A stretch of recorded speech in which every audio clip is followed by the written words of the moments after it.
You are listening to the Lucha Central Podcast Network. And now, LuchaCentral.com presents Masks, Mats, and Mayhem. A shout out to my homeboy OJ Simpson. That's two less for us to worry about. Wow. Keep up the good work.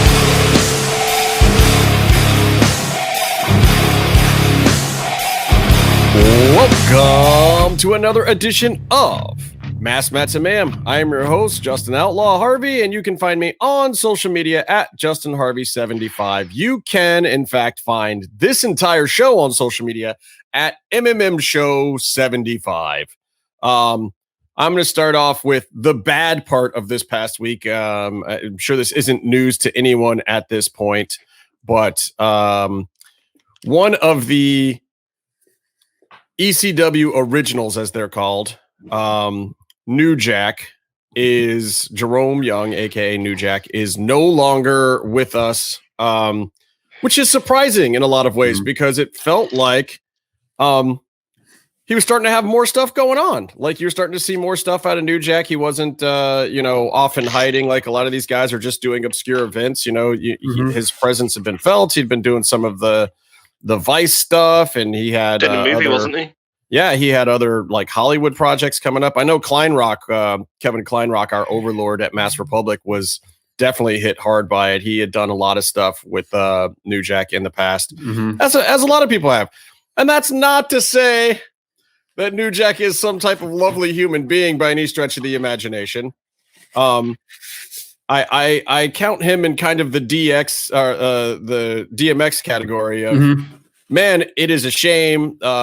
Talented artist, conflicted human being, but many artists are. I mean, Vincent Van Gogh cut off his friggin' ear.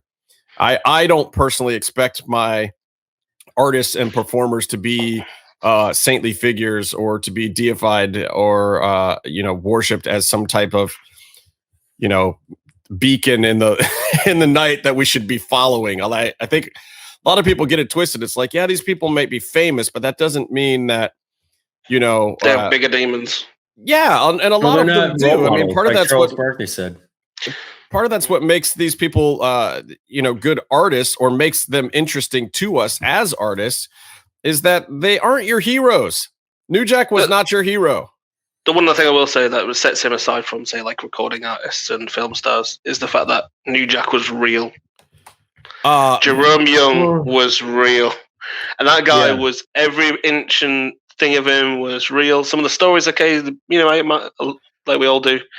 But I mean, he never let the truth get in the way of a good story, as Conan and Disco say on their show frequently. But I think his stories are boring more than what really happened, aren't they? I mean, there's so many of them that are shrouded in mystery and whatnot, but it doesn't matter because the outcomes of them were all really bad for the most part, and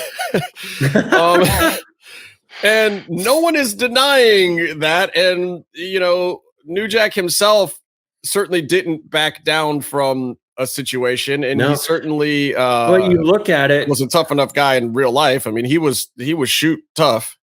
Yeah, whether he won every fight in his life or not. That's old school wrestling. That's what a lot of people complain about, how the new guys playing video games or doing yoga, they're not like. But then you have New Jack, who was like that, just a little bit different. And that's the thing I wonder about wrestling these days. Like, okay, sure, we know that they're actors for the most part. They're actors and acrobats now. That's kind of where wrestling has gone. Like, wrestlers are actors and acrobats. But you have to ask yourself, even storyline wise, like, what are we supposed to believe? There has to be some truth to it. Like, Jackie Chan is a ballet dancer for the most part. I mean, and he'll even tell you the way that he was trained in the martial arts was almost more like ballet than actually trying to hurt somebody. But at the same time, you watch a Jackie Chan movie, he's playing a character, but you also know it's Jackie Chan and that there's some credibility to what he's doing. Yeah. Well, I mean his moves might not be so dangerous, but like the man will literally take a bullet himself during a shot. So he's legit hard. His shit might not be cool, like actually legit going to break someone's, like knock people out, but in real life, that guy can take a beating. But there's an artistry to it too that you respect, right? What were you going to say, Byron? Sorry, I think there's something to be brought up with how, like, a lot of the really more interesting bits on wrestling TV have been the ones that blurred lines. Like a lot of the crossover Impact AEW stuff is kind of like you're also interested in, like, well, how the match, whatever the match result is, that's going to play into some politics or the result of some politics, the result of some real life thing going on. And they don't get along ever on camera. Tony goes on Impact and acts like a huge asshole, and I'm sure they're all great and they're all benefiting, but they don't show that. They're kayfabing us as much as possible, and it makes it more interesting. And then on Dark Side of the Ring, we just saw the Nick Gage episode, which was fantastic. And that's the same thing as it's the same sort of thing as New Jack. It's the same sort of thing as all these old school wrestlers back in the day when it was real. And you're going out and there's an authenticity to what you're doing. And then that authenticity drives a connection with the fans, and then they invest in you. And ultimately, that makes it financially worthwhile to have a career and to do what you're doing. Yeah, and but there's drawbacks to it too. I mean, you have to protect yourself, just like you have to protect the business. Yeah, but I'm saying it also meant that a lot of the guys who got ahead were also genuinely dickheads. Yeah, well, and that's not necessarily a good thing either. Like, I appreciate that the business has evolved. So then my question becomes, how do you get kind of a real world respect out of these people who are playing these characters? I mean, what I feel like wrestling has to start doing more things to incorporate these things, and they have the power of social media. They can do it. I feel like they need to be working the social media more instead of, the poodles and puppies thing like Vampiro was talking about when we were talking to him. It's like, as much as I love Thunder Rosa, like after her match with Jasmine Allure, it's like she squashes the girl, but then she's giving her props backstage and it's all over social media. Yeah. And you know what I'm saying? It's like, but I want to know, like, and here's the thing. Mel is a shoot MMA fighter. She does Brazilian jiu-jitsu all the time. If you met her in a dark alley, like a guy my size would probably get his ass kicked or have a real tough time with her.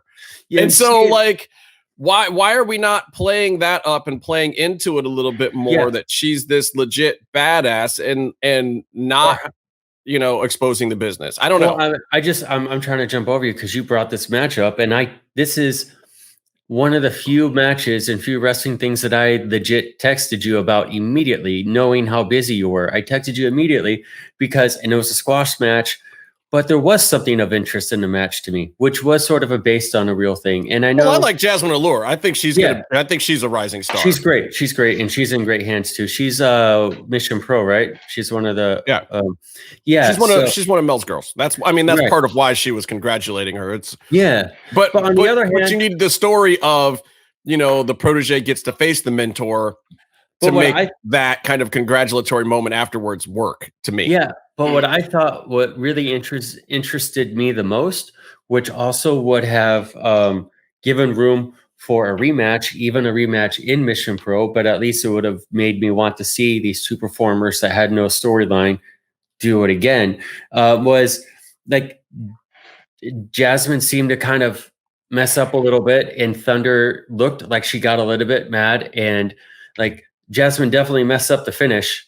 But a lot of people kind of do, but like, why would it's a tough finish to take if you're not really ready for it or have done it a couple of times, but yeah. And it's like super close to like a regular power driver, regular tombstone. And also Thunder Rosa's not huge either. She is strong as hell, but some of these girls are thick. Yeah. But Jasmine, she picked up and was like trying to reposition and then hit a modified version. And then she sat on her face for the pin. And I was like, that's an alpha move. That's great. But then, like, what would have been better? I'm not gonna lie, that shit was hot. Was it still hot in NXT when Tyler Breeze got paintbrushed by one of the MGDK, whatever? Yes. That guy just paint washed his face with his dick on the pinfall. Yeah, that's hot too. And then Tyler was like trying to spit it out afterwards. It was great. No, that's sexy as fuck. Yeah, wrestling's erotic. So, anyways, to me, depending on what you're into, but I mean, it's it's grown people rubbing their genitals on each other. So yeah, that's hot. That is true. That is true. I mean, it might might not be your flavor, but it's somebody's flavor, and I'm sure to somebody was like, "Whoo, daddy, what's going on there?" I think the best way to wrap up the New Jack section is to talk about paintbrushing people. Is to give a shout out to my homeboy OJ Simpson. That's two less for us to worry about. Wow, keep up the good work. I had that in my notes to mention that too. Oh, can I play that? Can you guys play it? Go for it. Play I bring Find it up? it. You got it. Here, I want to talk about Heyman's thing on Talking Smack too, while you look for it. Like, yeah, bless him. It was fucking beautiful, man. Like Heyman talking about, I call it the most gangsta of gangsta promo eulogy. Like, Heyman just came right out and he was just like, look, I hate doing these things. And believe me, he's had too many of them to do with his ECW guys at this point already. And, he was just like, he didn't try to turn Jerome into some kind of hero. He didn't try to make him out like he was some great guy. He told it like it was. He was like, look, I just want to respect what this guy was and the fact that, he always was going to make you feel like you were in the realest of real moments. He was always going to go out there and cross the lines and be the bad guy, to the point where Paul even made it make sense that they weren't showing footage of New Jack, even though WWE owns it. Somehow Paul made that okay, even though I'm still a little salty about it. But at the same time, Paul made that okay somehow of like, yeah, the eulogy for this guy is to understand that he was so fucking raw that you can't do that again. There's never going to be another one of him. That was a singularity in the wrestling business. And, he was the realest of the real, the most non-PG and gangsta wrestler ever, as Paulie put it. And even Paulie saying gangsta, he sold it. Because he's like, this big Jewish dude, and he's saying gangsta. I love the little thing with the music as well. When it was like, the music hits and everybody knows what's going on. Mm-hmm. Man, we didn't have the license for it.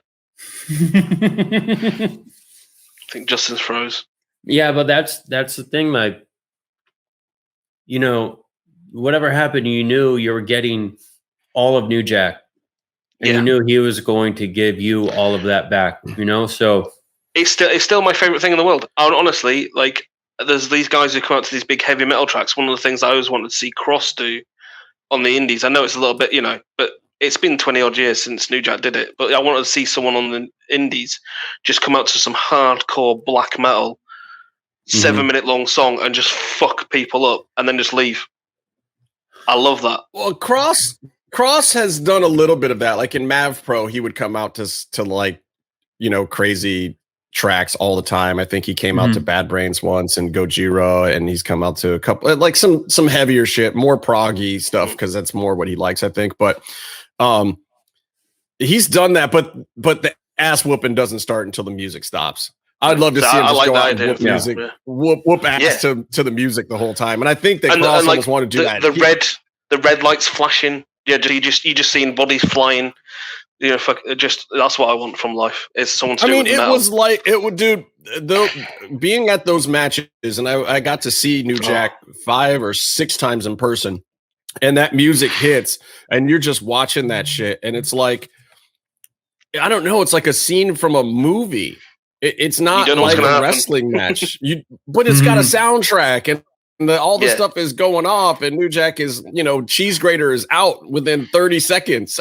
Like one of those big fight scenes from the movies. Yeah. Kill Bill, for instance. Classic example. Yeah, it feels like a big bloody fight scene from a Tarantino movie or something. It's like the end of Reservoir Dogs every time New Jack goes to the ring. Yeah, and, did you get that clip, Byron? I did. So I have a question for you guys. Should we go out of the segment on the whole interview? It's about 1.5 minutes, and it's at the end of it. Or do you want to just play one little bit? It's a great interview. And we'll go over these. But the one thing I want to say about New Jack, as a wrestler, he bumped. New Jack bumped. but he didn't take bumps.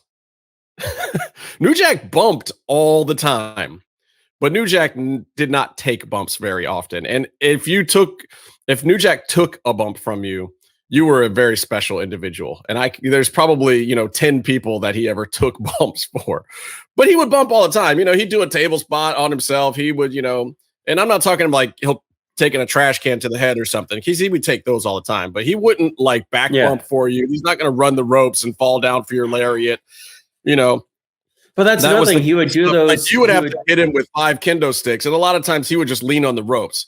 Mm-hmm. He wouldn't take a back bump for your kendo shot. He would do the balcony jumps all the time, right?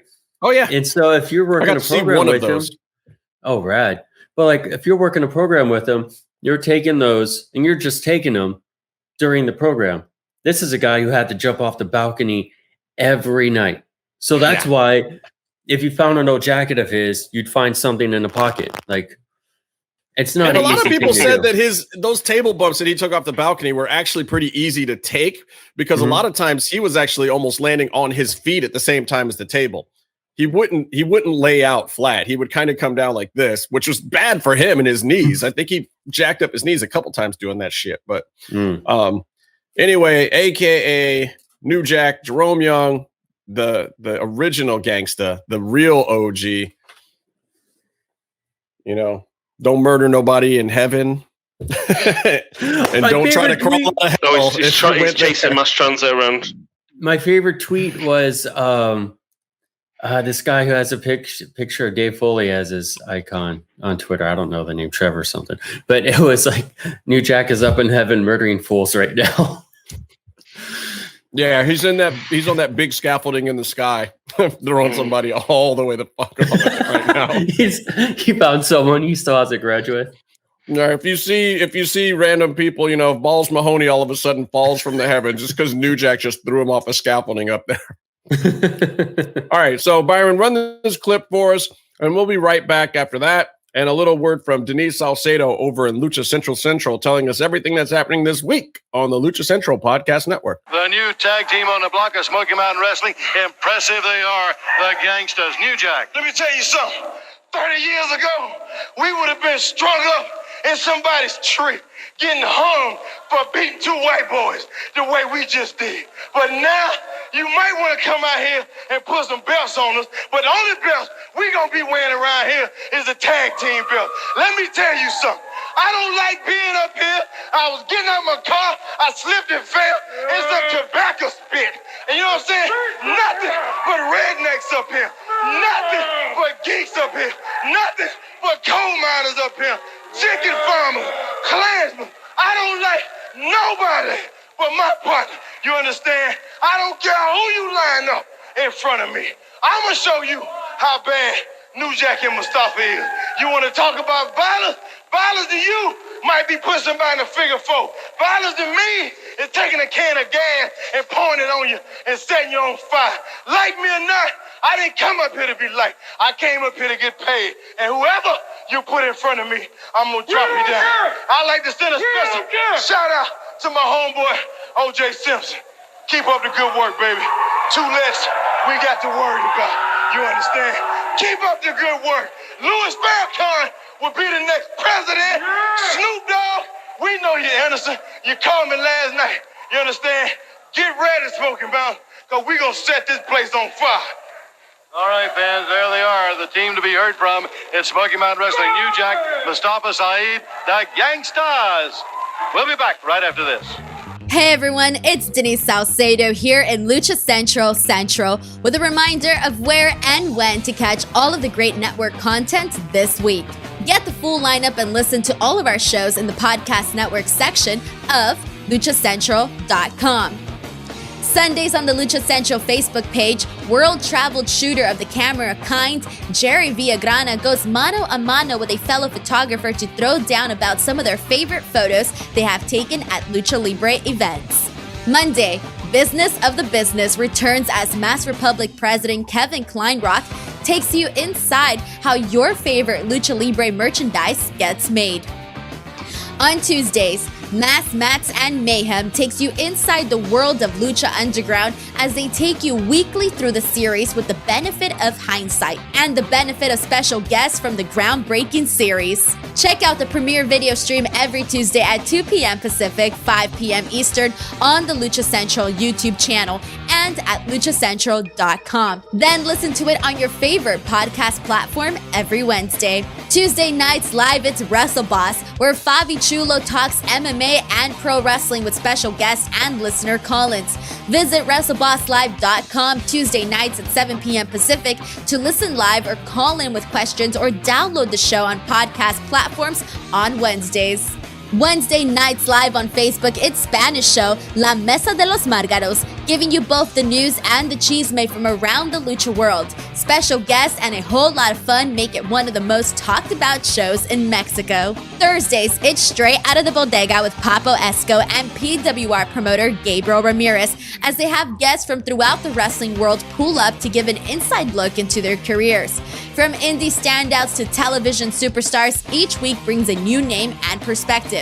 On Friday, it's your double dose of Lucha Central Weekly podcast, one in English y el otro en español.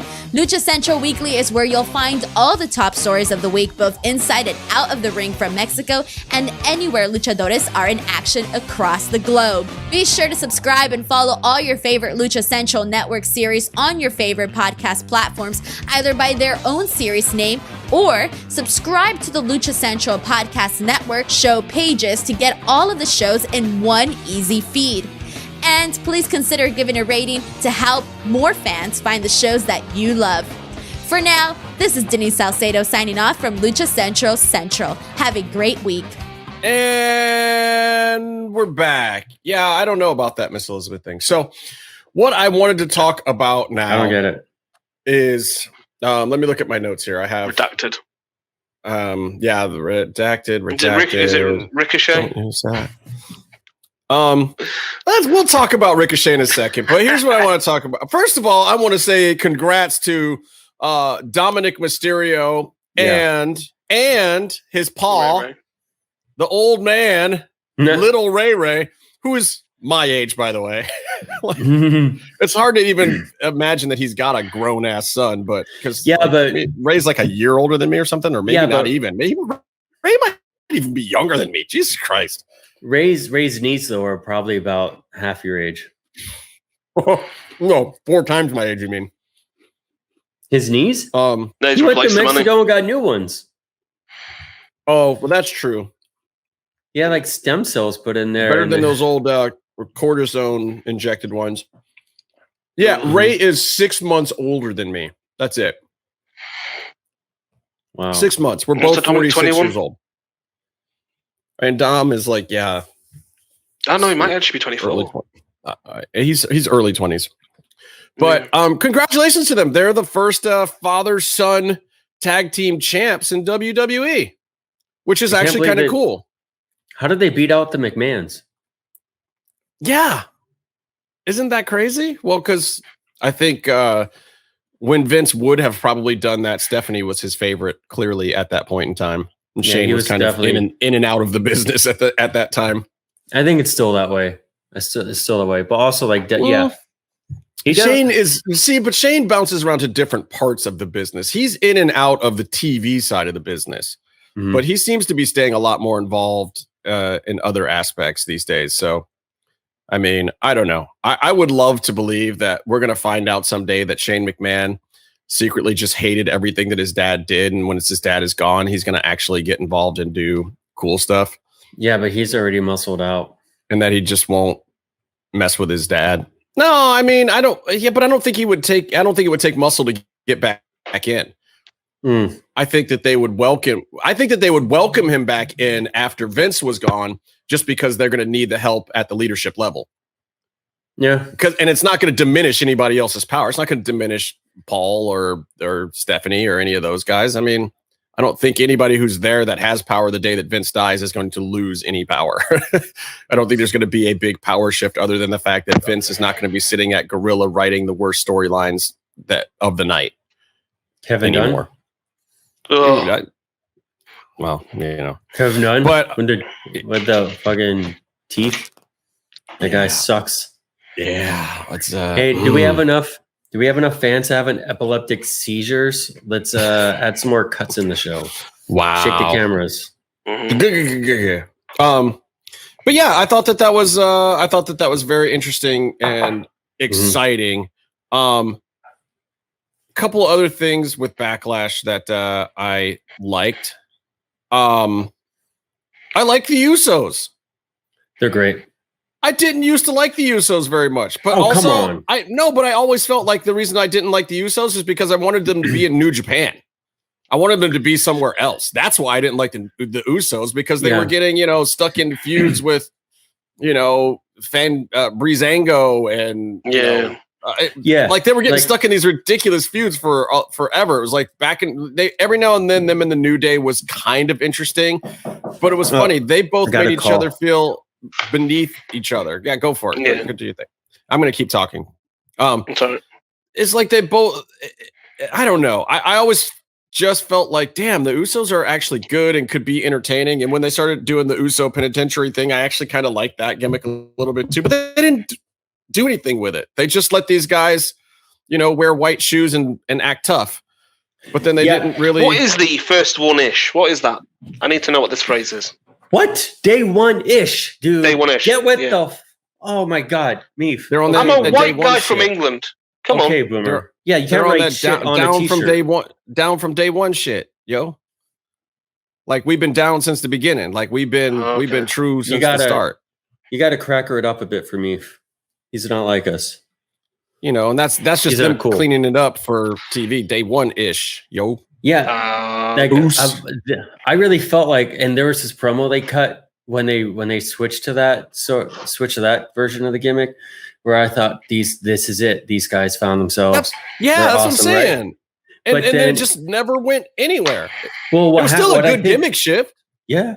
But what I think happens is there's not much of a tag team, especially pure tag team group of people to work with. So by the time they got to that point, they had kind of done everything, and they kind of have worked with, like, it's not like they didn't have a good run of being the good sort of high flying, hard hitting tag team that wasn't getting, airtime for a while. And they were great. And they always got great crowd responses, but they were still a little bit generic. Samoan, Tongan, I mean, it's not that hard though. Remember Eminem when it was when Melina was still around, and before Morrison left the WWE, like the tag division had sucked for a little while, but all of a sudden they just had like 5 or 6 hot storylines. They followed through with it. They did right by the teams. They did some exciting stuff in the division, and then it worked great. And then again, they broke it all up because Vince broke up all those tag teams again. But what you have is you have individual personalities that I think are helping drive that. And I think Usos suffered from not having that for a bit, and where they're really coming in. Like New Day does really well. They've stayed together for a super long time, and they're staying interesting and in good card placement. All 3 of them have very unique, different looks, and doing the Freebirds thing helped them too, because they could kind of protect each other. And the reason why they held those belts for so long was when one of them was, had a sore knee or whatever, they just throw the other 2 up there. It's like the best way to protect a team long term ever was to do the Freebird thing. And not everybody has that advantage. I mean, look, the Usos right now, Jimmy and Jay are finally both back in there, but I can tell them apart now. That is part of the secret.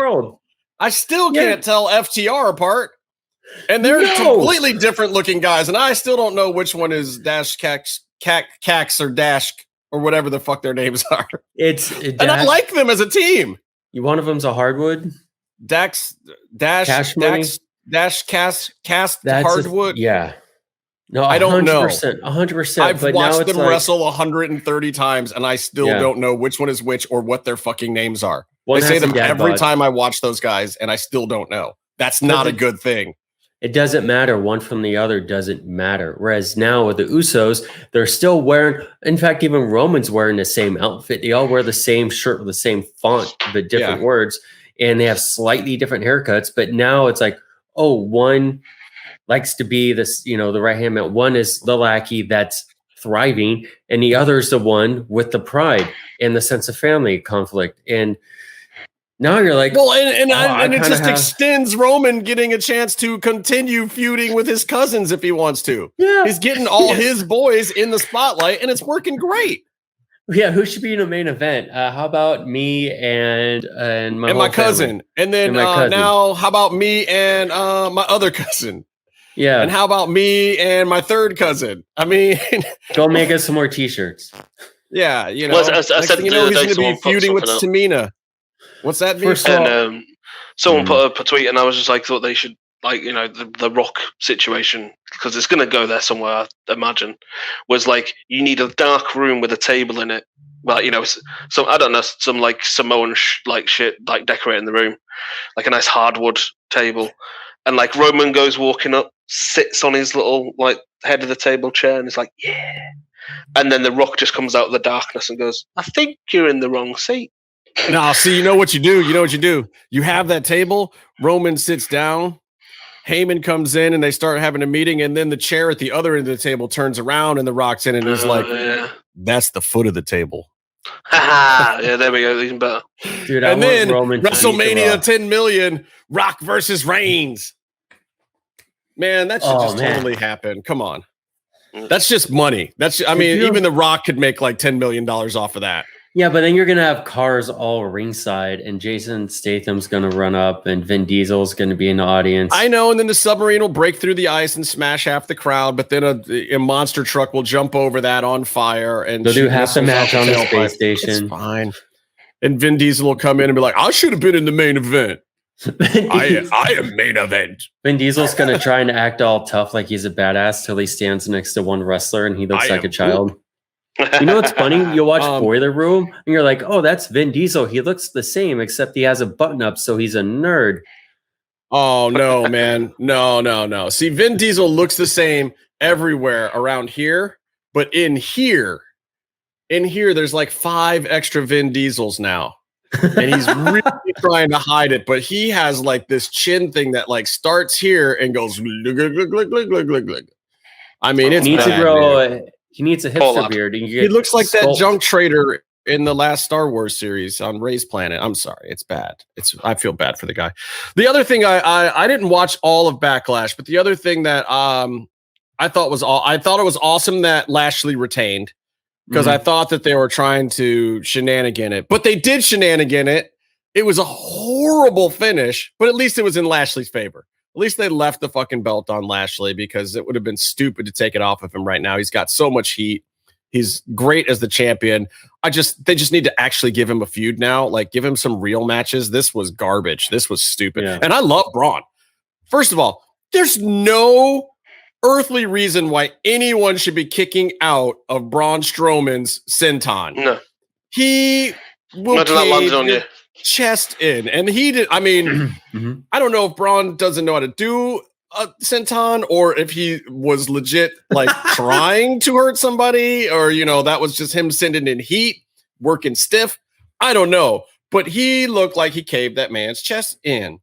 That shit was ridiculous. You got to get your S in, dude. You know what I mean? I mean, I loved it. I had no problem with it. I mean, but the kick out where he just kind of lets Drew go and Drew just pops up.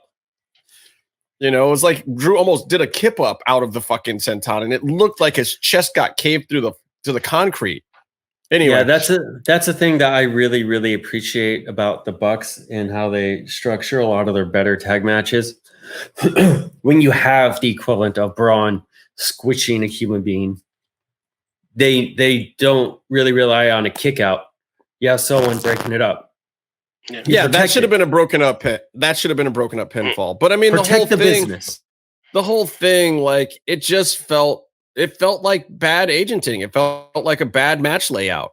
The guys were going, and I mean, Braun, Hoss, dude, never gassed out at all. None of those guys did. And you've seen Lashley kind of gas out a little bit in the past too. Like when he first came back to WWE, yeah.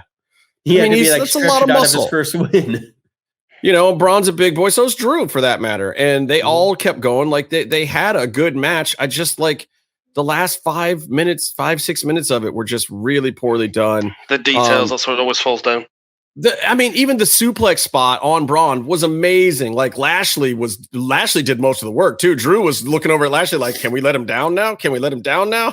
And Lashley's just like, nah, let's just hold him up here. Like, I apologize, fellas. I got to run.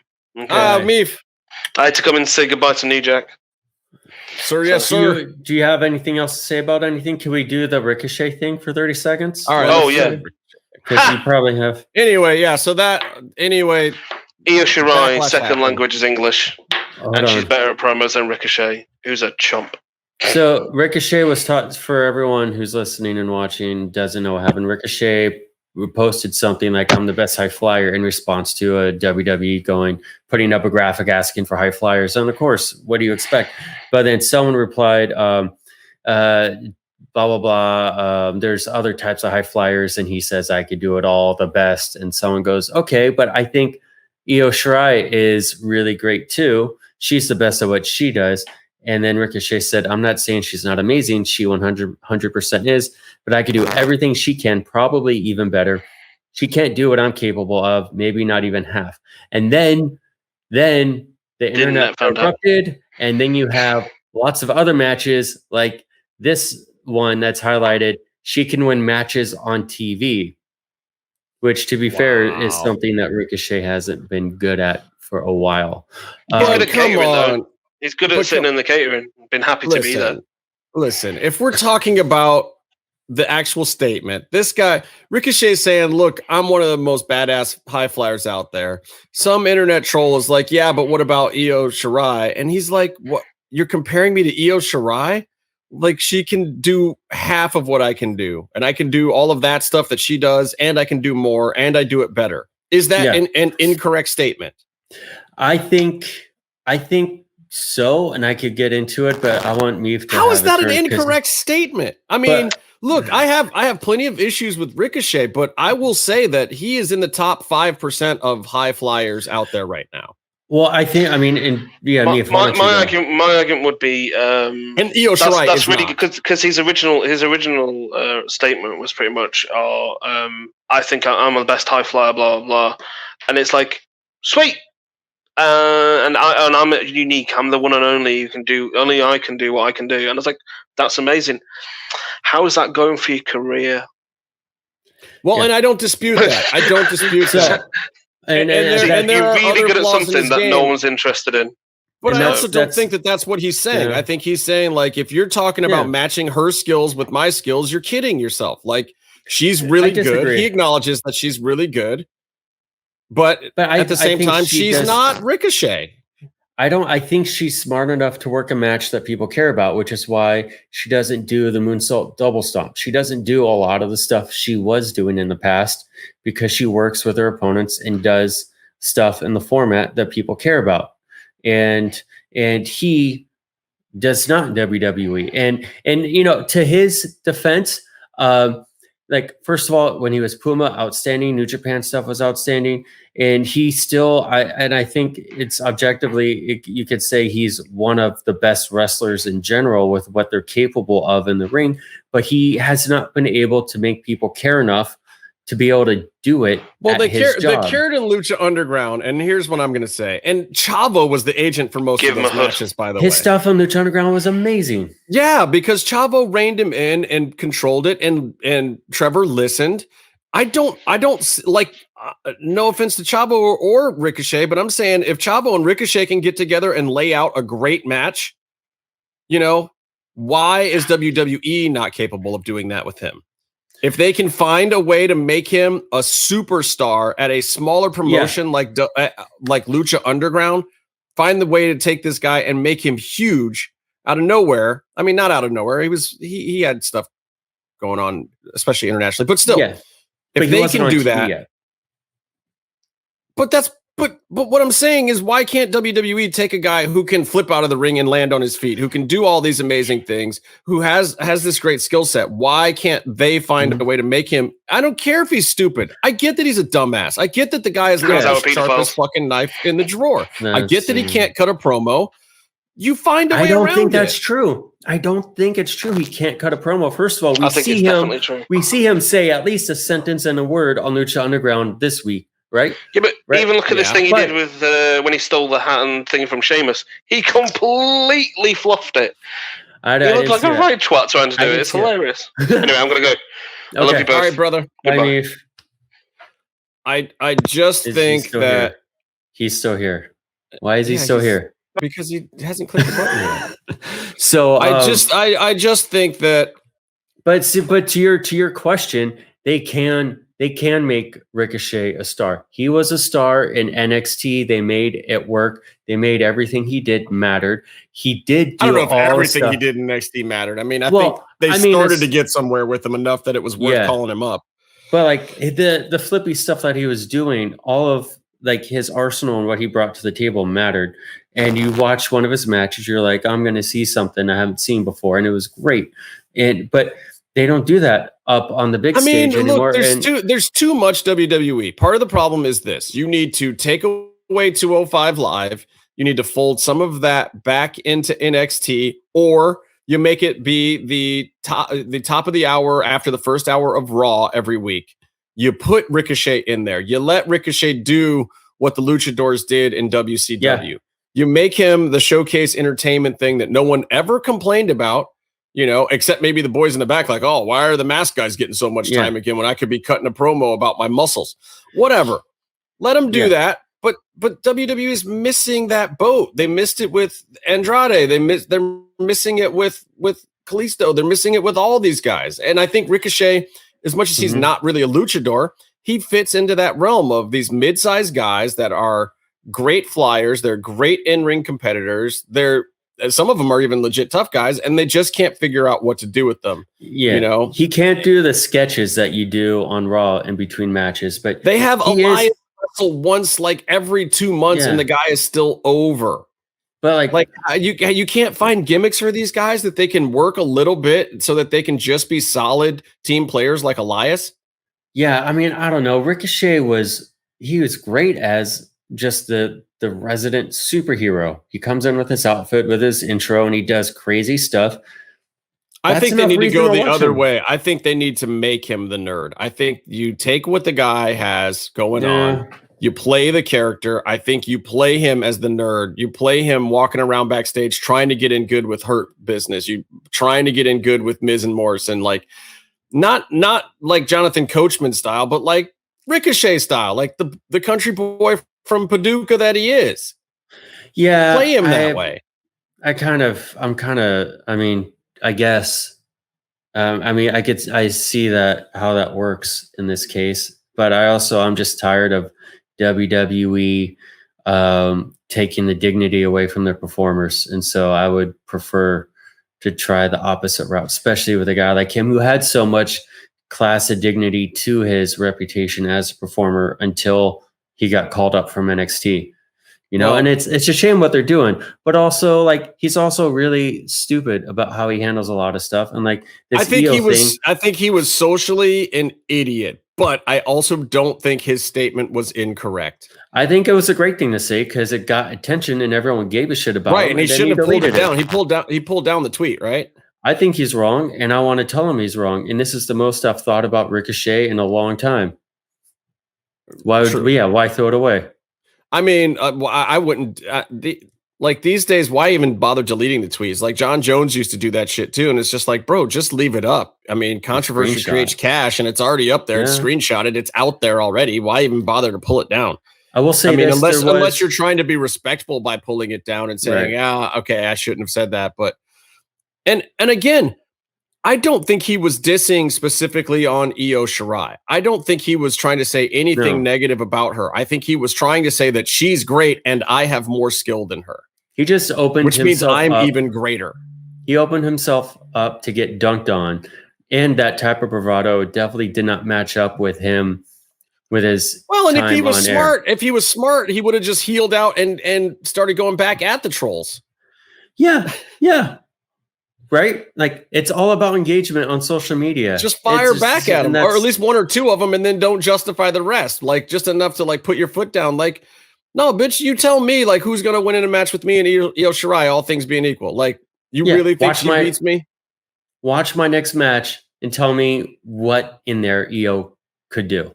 Yeah, and now like, you're has watching Io his Shirai match ever and carrying. done this or this? Or, like, he could have fired back super easy and just been the prick sore about it, and that would have made him look even better, because then people would have probably come around to his side. But bitching out and deleting it was stupid, if you ask me. Yeah. Now he's going to get fired next tax day, next April 15th. And next time he goes to work in Japan, Evil's going to fuck him up. I feel like Ricochet is one of those guys they never fire. They're just going to not use him and never fire him because they don't want him to go somewhere else. That's true. I think he's one of the ones that they're just going to hoard. Could you imagine him in AEW? I'm not saying let's not talk about whether or not they would use him better, just with all the history, the PWG history. But see, and look, in AEW. the thing is, in AEW, he would be clicked up with somebody because those guys over there are actually his clique. Yeah. Well, I mean, Matt have a whole lot of his buddies in WWE, a couple, but I mean, not his like real clique. I mean, like all the guys that made each other famous are his contemporaries are over at AEW. So he would click up with somebody. Somebody would do the talking. He would come out there and do a little Flavor Flav. You know, he would Bowens it or whatever, and that would be fine. I mean, I equate him to more like Matt Sydal there, who came in and just consistently worked great matches until people didn't notice. He's good. Yeah, he is fucking good. I love Matt Sydal. I love the Sydal brothers too as a tag team now. Yeah, like I'm never expecting them to win. I'm not there cheering for them to win, but I am cheering for myself anytime I get to watch one of their matches. Now I'm like, oh, this is just going to be good. That'd be Ricochet, except he would win more matches. I don't even know that matters. Like I would love to see Ricochet get it. And this is why I say it would be nice if they were doing like that, you know, into the first hour cruiserweight kind of thing that WCW used to do, because like, just let him go out there and showcase it. It's one of the things I like about a lot of Lucha Libre is like, yeah, there's a storyline, but you know, they're going to screw it all up. But at the same time, those guys are going to get out there and they're going to run the ropes. And you know that those, you know, like that second or third match of the night, it's going to be fire. It's going to be like, you know, Laredo Kid and Vikingo or something crazy. You know what I'm saying? And they're just going to go out there and do some cool shit. And you're not even going to remember who won. Yeah. It's like Conan said, like the appeal of it, people complain about psychology or this or any kind of the craziness. And he's like, it's like a video game. People just want to go and turn that style wrestling. You want to go and turn your brain off and watch the cool video game happen and all the cool stuff. Like, now, you enjoy it. But here's my problem, and this is why I loved Lucha Underground so much, and this is also why I loved ECW so much, is because then the main storylines did carry weight. And instead of trying to push weight all the way through the card, it was like at ECW is like, oh, there's a match right here with Jerry Lynn and Super Crazy. There's no feud going on there. There's no factions. You don't even know which one is face or heel. Didn't matter. They just went out there, had a great crazy match. They, you know, do run the ropes for the first 2 minutes and do some mat stuff and get a standing ovation over it. And then they would come out with some crazy stuff. And then sometimes even those matches would end hardcore. You know, they'd go into like a bunch of trash cans and plunder and cheese graters coming out and, you know, Tajiri doing a run in and hitting somebody with a ring bell and putting them in a tarantula, like whatever. But, you know, and then the same thing in Lucha Underground. And they would actually even drive story a little bit, but like the episode we're going to watch, like they would have a good, fun run around, get the crowd hyped, just fun match. And then, you know, the serious storyline match would happen or a vignette that would push the storyline along. But then there were some that were just fun. It was like, you know, a Pimpinella match or something would happen, or, you know, even a lot of Willie Max or later Tejano's, his one good run. They were just fun matches. And you didn't have to have every single thing matter for the story. Like AEW, which I'll get to later, is just, they want every story to be so serious, but then they don't take it far enough. And then it steps on some other storyline. And then there's too many things that they're trying to get me to think are big things. And it doesn't work. Some of these guys just have to go out and wrestle. Yeah. Just go out and wrestle. I see this one guy on Twitter, one of their Nightmare Factory dudes, his name is Ryzen, and he keeps tweeting.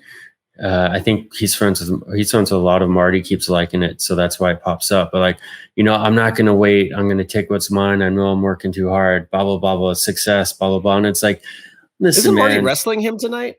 Marty is, Maybe he's wrestling someone. By the way, Marty Casas is doing great on AEW. He's pretty much Savio Vega on AEW Dark, putting the bigger guys over, and he looks great considering he has been pretty much handicapped so many years since he was out of the business almost entirely. So to come back and have this type of physical ability and coordination and be adjusting his character to a different show looks great. Like he did. I mean, what character work for that guy, I don't think is a problem at this point in time. As long as you give him something where he can be just a touch over the top, he can do it. Like if you ask him to really tamp it down, like you want that thing Vampiro talked about where he has that edge.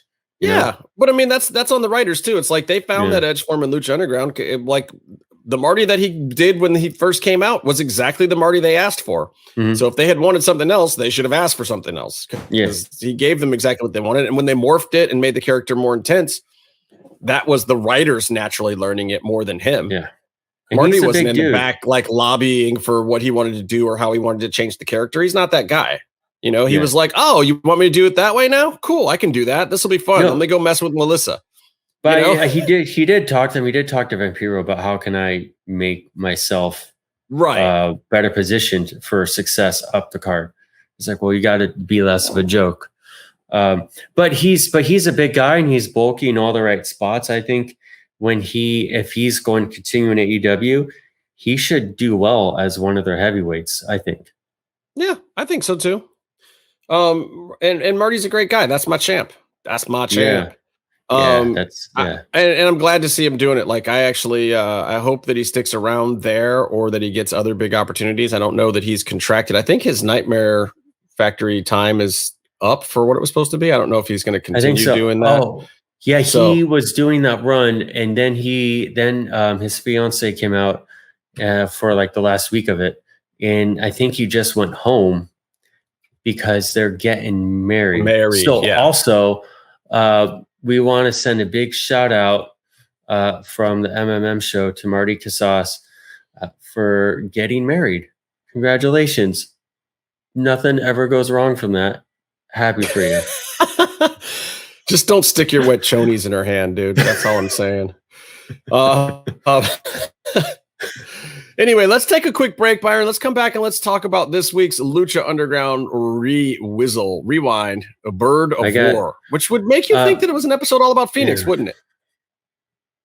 Yeah, it's only Phoenix in the show, right? Anyway, we'll be right back. Lucha-masks.com, in partnership with Mask Republic, give you personal protective masks to keep you Lucha strong in the fight versus COVID-19. With world-class luchadors Blue Demon Jr., the Lucha Brothers, LA Park, Ultimo Dragon, Cain Velasquez, Conan, and so much more. Head to lucha-masks.com and you too can become a masked warrior. Lucha-masks.com, powered by Pro Wrestling Revolution. And we're back. Lucha Underground, Season 2, Episode 11, Bird of War. Yeah. So the first vignette starts off with Phoenix. No, that's not what happened. It starts off with Vampiro struggling with last week's destruction of Pentagon.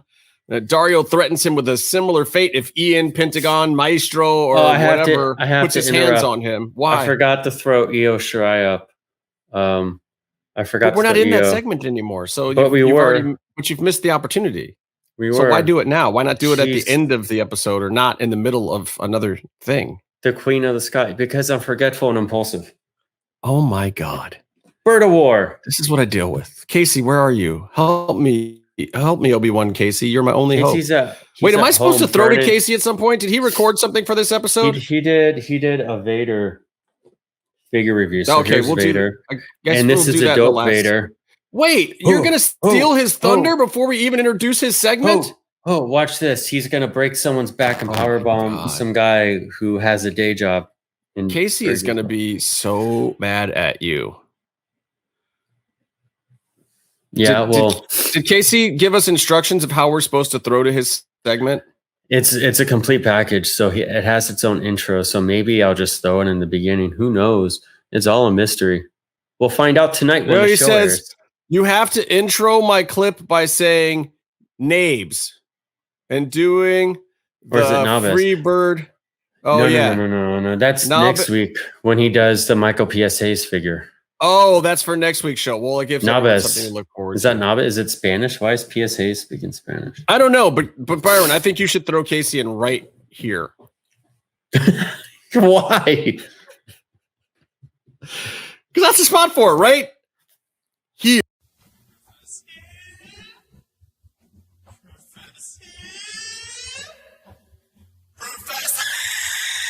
Hey everybody, it's your friend, the Professor, aka the motherfucking Luchagringo.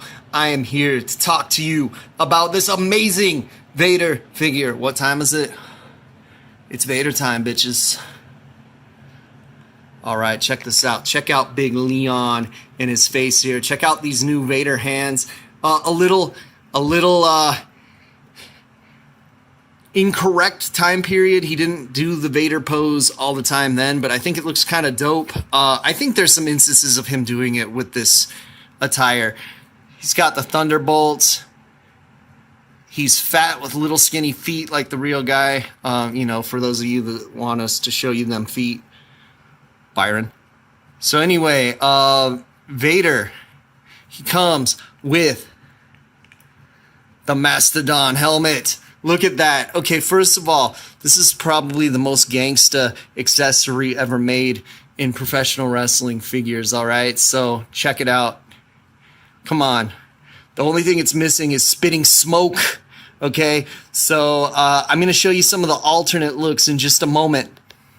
All right, here's the alternate head that has the classic Vader jockstrap mask. I don't think it looks that great. I think the mask is too big. Not really a big fan. He also comes with some alternate grabbing hands that are kind of whatever, but you got to check out the likeness on this face. So yeah, it kind of sucks that he has this mask, but it comes off and it has a great likeness of Leon, which is also, you can pretend that he lost that mask versus mask match to Kane, with the famous line. I'm not dead. I'm just a big fat piece of shit. This concludes the Vader review. One of the best wrestling figures ever made, in my opinion. You'll probably find them if you go to Target. I saw 9 of them this morning. So go take a look at Target if you're looking for this. Do not pay a scalper. They are out there and they are plentiful. See ya. Don't put Casey at the top of the show. No, I'm going to put Casey's got to come to the show to get the top of the show. Yeah. He's going to be more of a remote reporter on dumb stuff now.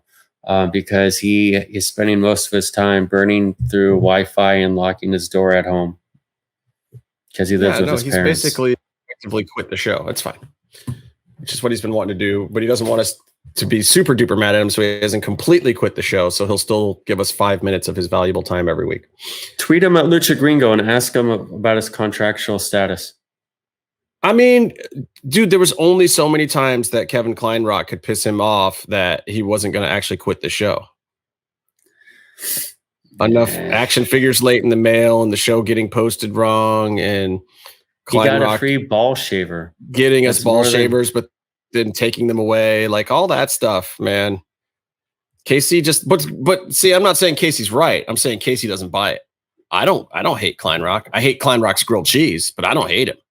I would eat that grilled cheese right now, but I would throw it in my air fryer for a minute. Oh my God. And we're back. Thanks, Casey. I don't know what you just said. We've been back the whole time. Have we not? Have we? Oh, shit. So all that stuff I said was all the words, the ones you even spelled out. Fine. I'll take it. So we were talking about the vignette number 1. I was looking at my notes. I have my notes on my phone this week instead of printed out because I've been traveling all around. I don't know if you've noticed, but I'm in lovely Allie and Rosemary have joined me in lovely Charleston, South Carolina today. Is that a pillow? No, that's my banner. That's my Whenever I have 2 beds, I have 2 beds. Are you in a bed and breakfast? That's a bed frame. I take the ladies with me. Can you hear me? Weird. Yeah. Can you hear me? Okay. I think Justin's doing something, so we're going to make him bigger. And I can't hear you now. You're muted. I can't unmute you. Your mic's unplugged. All right, now you're right. Yeah. So every time I have two beds, Rosemary and Allie get the other one. And then I don't know if you can see out here or not. Let me see if I can go outside. You know that you're doxing yourself because this will air the same day that you're living in that room. I'm doing what? I have you turned way down. You're doxing yourself. You're telling people where you are the day you're there. What room number are you? I'm room 413. 413 at the Holiday Inn, everyone, in Roanoke, South Carolina. That's not the Holiday Inn back there. I don't know if you can oh my see God. all that. That's a beach club resort in Charleston out on Mount Pleasant. This is what you're supposed to do when you get time off, Byron. You're supposed to do that. You know, there's like naval ships and stuff over there. And Oh, is that a bridge? yeah, of course. It's an island, bro. You got to get here somehow. Well, I take helicopters. Yeah, I bet you do. Anyway, yeah, it's really nice. So I'm taking a vacation. I'm taking time out of my 2-day vacation as I've been driving all across the country. I drove up from Jacksonville. Why didn't you stay there? There's a show today, tomorrow. Why didn't I stay in Jacksonville? Yeah. Because then it would be too far for me to get up to Louisville by the end of the week. Because I got to go to Louisville, and why not come here now? That's true. I felt bad. I was in Tennessee outside Nashville for so long. And I also didn't like my hotel in Jacksonville, so. Well, they probably all the good ones are booked. How's that sound? Is that on? It's not the mic. I'll fix it. It's fixed, but now the frame is cutting you off. I'll fix it. I can tilt up. Hold on. Kneel down. One of the two. All right. Better? And we're back again. We're back. More back. This is a great Lucha review so far. This is so Lucha Underground vignette, season 2, episode 11, Bird of War. Vampiro struggling with last week's destruction of Pentagon. Yeah. Dario threatens him with a similar fate if Ian, Pentagon, or Maestro, whoever he may be, ever puts his hands on Dario Cueto. Says he needs his voice of Lucha Underground out there tonight, though, for a huge main event. I thought it was a great scene because he also kind of just helped bring up why there's this underground fighting thing and why we have commentators. Because he never really addressed where does the show air. Right. I like that, though. So they did a great job of sort of addressing how important Vampiro is. So you're like, why is he putting up with it? Why doesn't Matanza just beat the hell out of him? Right, and I like that. I mean, that actually really kind of helped. I love them explaining this to make sense of Vamp still doing his commentary job and also at the same time being a main storyline plot point. Yeah. So, but it adds tension. They also just set a line of tension. Well, it also explains it too by Vamp taking his pills of how he can be these different characters and when he's having these weird lapses of reality that start to happen a little bit later with the sex dungeon. That, Ian Hodgkinson can go out and play the Vampiro character as the announcer when he takes his pills. Yeah. It's cool. It's good little touches, man. It's smart storytelling because, they kind of hot-shotted Vampiro into that spot and now sometimes you got to retcon it or not retcon it, even just write it after the fact. And start, playing the story a different way because they did need to make sense of the fact that he's still out there just calling commentary. Meanwhile, backstage, in the vignettes, you're gonna see the maestro, doing some stuff, and you also got to reconcile the two. Yeah, I mean, he clearly went to one or two of cheerleader Melissa's classes, and the maestro has picked up a thing or two. And for those who don't know, cheerleader Melissa is freaky in the best kind of way. Look up the hashtag join the Dark Order. There will be some non-regular Dark Order stuff she's tweeting. Yeah. Vignette number 2 features our dear friend Carmen Perez, aka Captain Vasquez, aka Captain Hotness. Captain Hotness is back once again. And she wants to build a case against Dario Cueto. She's glad that he's back in the temple. And she wants Officer Reyes and Officer Mihai to tag up with Cisco in the trios tourney to get closer to Dario, because that's a good way to get closer to him. What the? That was kind of funny. Oh, I realized my light's bad because I closed off my sunlight. Oh, that was kind of funny. We're doing this cop storyline, and somehow we need to merge it with a wrestling storyline. Like, why does it matter if they win matches? And then it's like, okay, well, it does add a little bit if they're like Ricky Reyes doing a decent enough job acting, but like it does kind of add a little bit of layers to the tag team that doesn't. I mean, I'll tell you what, I like the penis guy 10 million times better in this gimmick than any other gimmick that he's ever done, especially his penis gimmicks. I was never a fan of his penis gimmicks as much as I like perverted weird stuff. And this has no bearing on, all the shenanigans he's gotten himself into recently. I'm just talking about back then. He was like the biggest star in the world.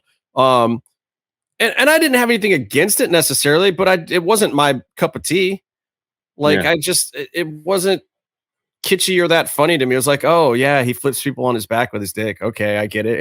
It's a unique spot, but it's a pure comedy, nonsensical fantasy spot. And this was the kind of stuff that was getting over in PWG, like the slow motion stuff. And some of them I liked because I thought they were just funny and kitschy and weird and out of the blue.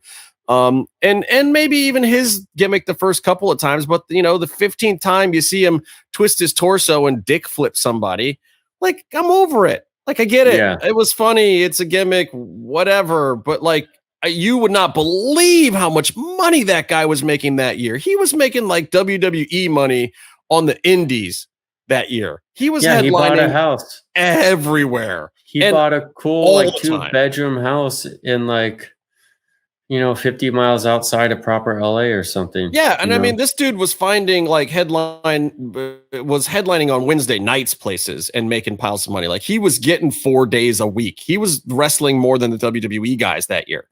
I don't know how he was doing it. Like, but also the whole thing was born out of Dino Denshuko. I'm messing up his name, but Dino, the whole thing was born out of, that's a guy, Dan Shukodino. He was doing that sort of outrageous sexual gimmick in Japan and DDT Pro, doing a great job and doing all sorts of cool new stuff all the time. And then he basically came up with that spot for Joey Ryan. And then Joey Ryan milked that one spot for a career until he, But let's not mince words. The best thing in this segment is Carmen. Yes, with the skin and the Rosie Perez kind of voice and the and the eyes and the ring and the lips and all right, Justin. Maybe hi, Carmen. Maybe hey, Justin. How does the cold shower work in that resort? You still married, Carmen? You still in another country? I'm just asking for a friend. Just wanted to see what you was up to. How you been? How you doing, girl? What's up with you? I'm embarrassed for you. Yeah. All right, then. All right, cool. Oh, God. Yeah. Okay. Sorry, was that awkward for you? You didn't want to be in the room for that? I'll be in the room, but I'm not going to like it. Okay. It gets better the longer you stick around. Yeah. So this next match. All right. Ivelisse versus Cobra Moon, because I won't say anything inappropriate about that either. This is it. This is the start of the whole thing. These two are feuding in real life. Ivelisse has no job. She blames Thunder Rosa. Is it a feud? I don't know. It's a blood feud if you ask Ivelisse, I think. Well, I think she stopped. Now she's tweeting, whatever. She's not going into it. I think the whole thing was just her out of nowhere tweeting about it for a couple of weeks and talking about it for a couple of weeks, and she moved past it. And I would not be surprised if none of it was on the radar of Thunder Rosa to this day. She has so much other stuff going on That's I think significant. I think it's on her radar. Like, I haven't specifically talked to her about it or anything, but I think it irked her. Well, someone talks about you, like, but why? Like, but I don't think it irked her. Like, oh, I fucking hate Ivelisse now. I think it irked her. Like, man, why are you bringing that shit up? Like, you want to squash some shit? Like, come talk to me. We can fight, be mad, whatever. Like, why are you getting fired and putting me on blast? Like, I had something to do with it. Right. And there were some seriously personal shots taken by Ivelisse too. That, Thunder Rosa didn't do that to her. Yeah, Thunder Rosa might have chopped her up nasty in the ring. She might have dropped her on her head during a spot or whatever. But she didn't get it all into her personal life. She's not like, out talking about Evie's mental health or some shit. And Evie's bringing up her personal shit. That's fucked up. It is. That's fucked up. But anyway, it is. This match, I think, them having whatever kind of rivalry they have, for better or for worse, or squashed or not.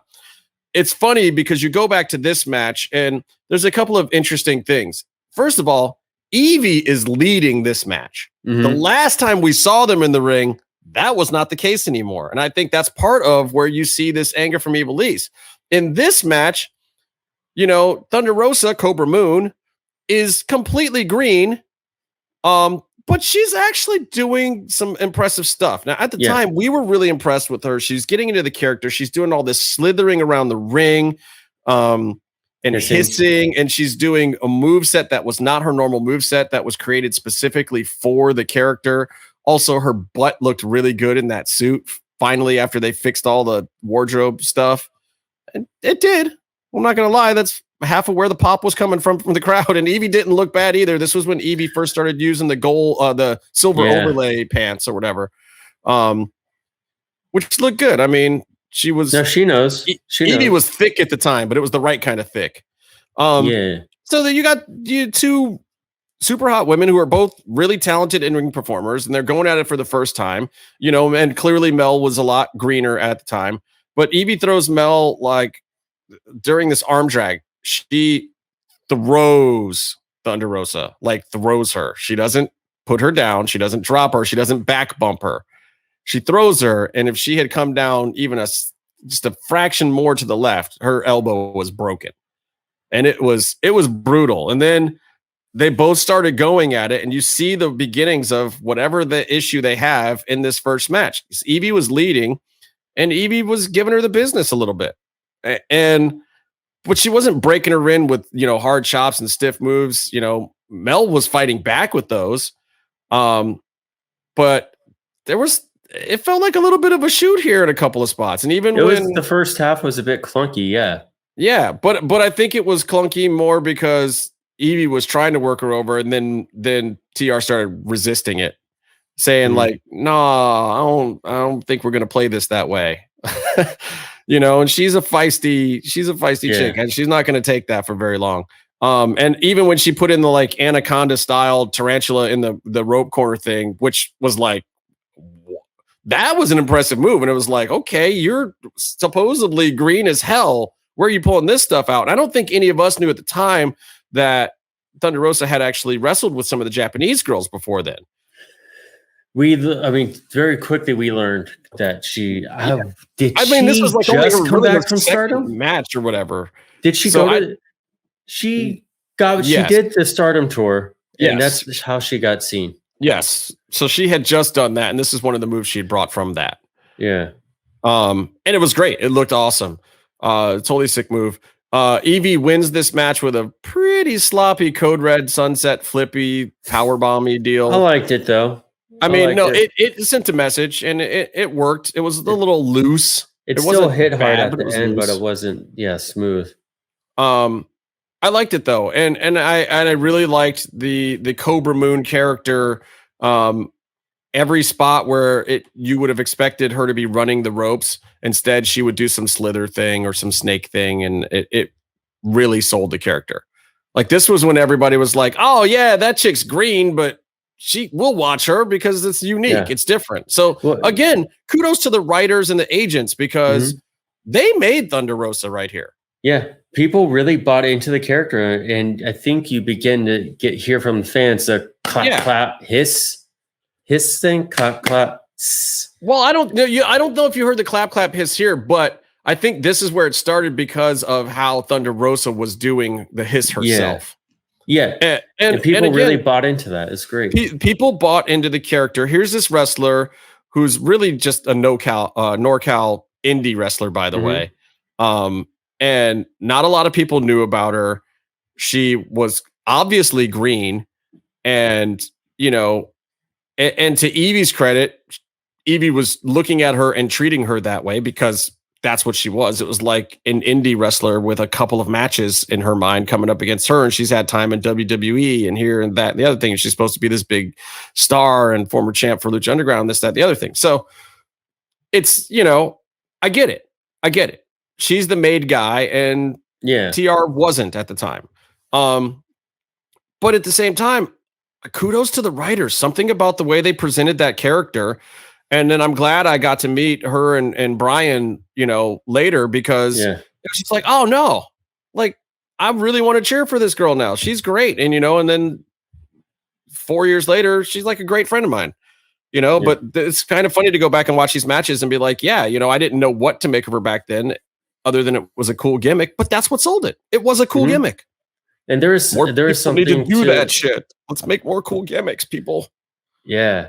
But there's also, I think that was another part of the appeal to the temple, where you have a lot of people like that. They have that sort of common bond or commonality of their whatever version of green they are. They're not TV wrestlers, and they're coming up from relative sort of obscurity. Maybe you're doing stuff on the indies. Maybe you're even like Ricochet, who's a big deal at PWG, but you're not on wrestling TV.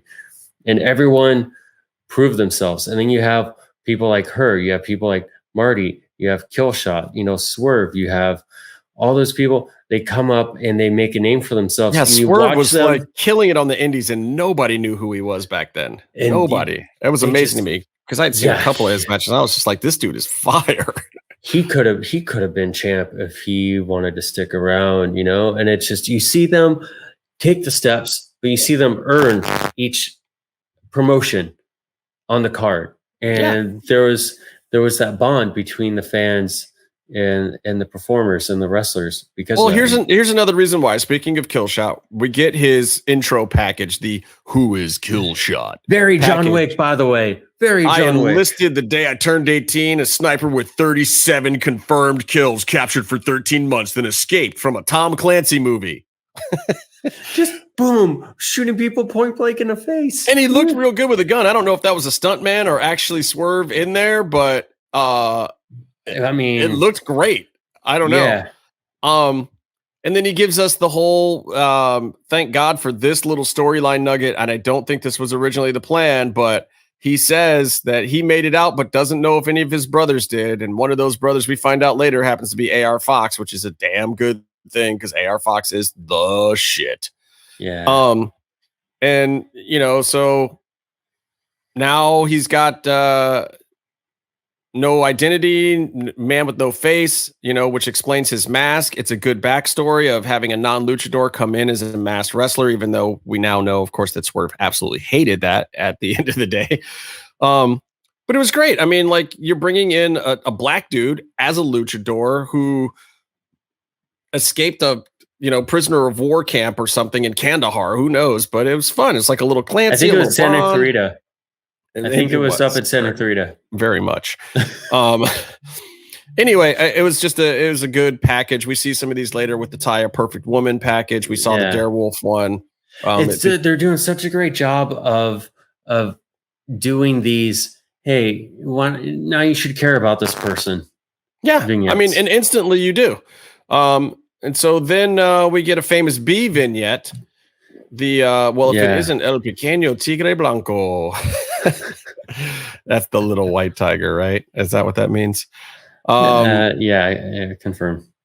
And of course, he has to tell Masquerita Sagrada that he would be a huge star if he would only just call 423 get fame. This is another guy. He has a character. This guy doesn't win a match, and no one even wants to see him win a match. And now he's all of a sudden one of the most amazing thing about Famous B, though, is that they're giving him vignettes every week.